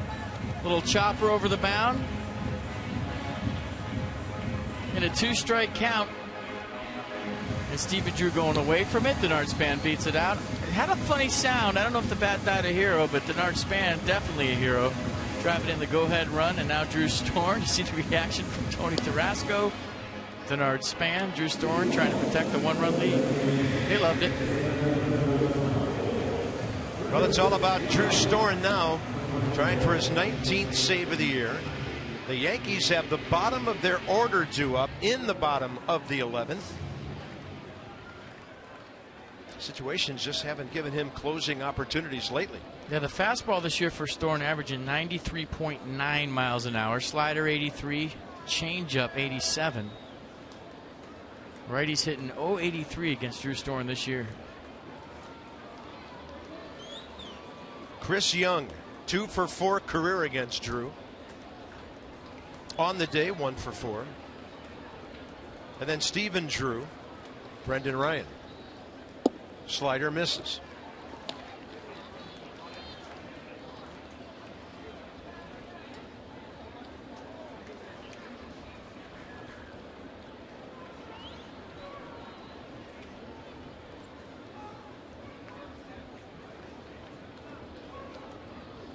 And a fastball. Good movement right in there. Jose Lobaton with a nice day back there. Big throw out of Didi Gregorius. But getting back to the whole replay thing, Carp, you know how we introduce the umpires every night and we show where they're at and the crew chief? I think that it should be full transparency that the league should have in the other corner of our broadcast who the replay crew is in New York, so that everybody knows everything and it's all out there. Yeah. That's a beautiful killer slider. A strike for a while. Young had no chance. Well, Drew's been right there with Trevor Rosenthal lately as far as the National League, but Glenn Perkins of the Twins has been amazing.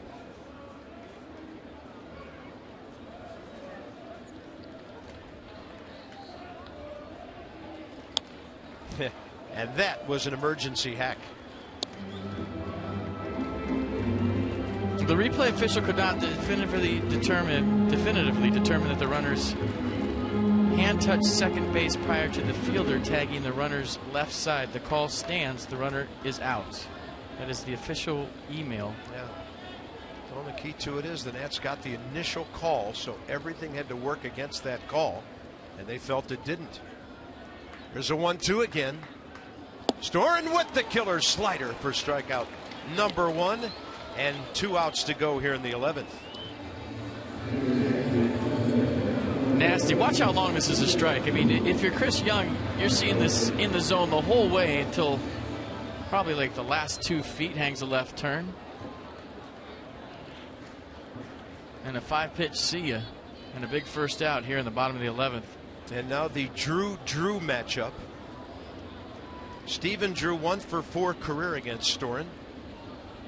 And Lobaton sets up outer half, and that's where the fastball goes. And the ground ball goes to Danny Espinosa, 2 out. And just for the record, I'm really digging the Nats fans at home with the Drew chants when he comes in. It's a lot louder than it's been in the past, and it's something that needs to keep happening and even get louder. I love it. Game 1 of the Milwaukee series. Roark Garza. Nats Extra, 7:30 from the upper Midwest tomorrow night.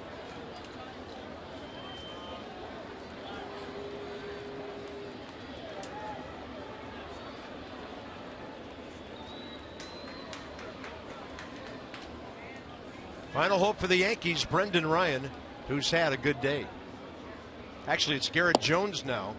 They're going to swap him for Ryan and bring up the left-handed power hitter, who's 1 for 5 career against Drew Storen.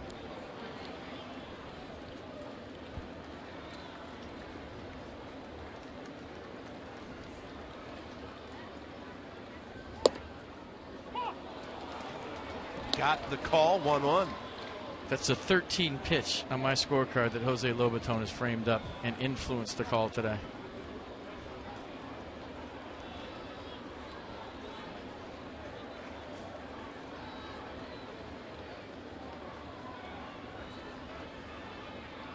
Storen goes with the low fastball, and Jones didn't want to lay off once he saw the heater. And the Nats are a strike away from a badly needed win to gain a split in New York.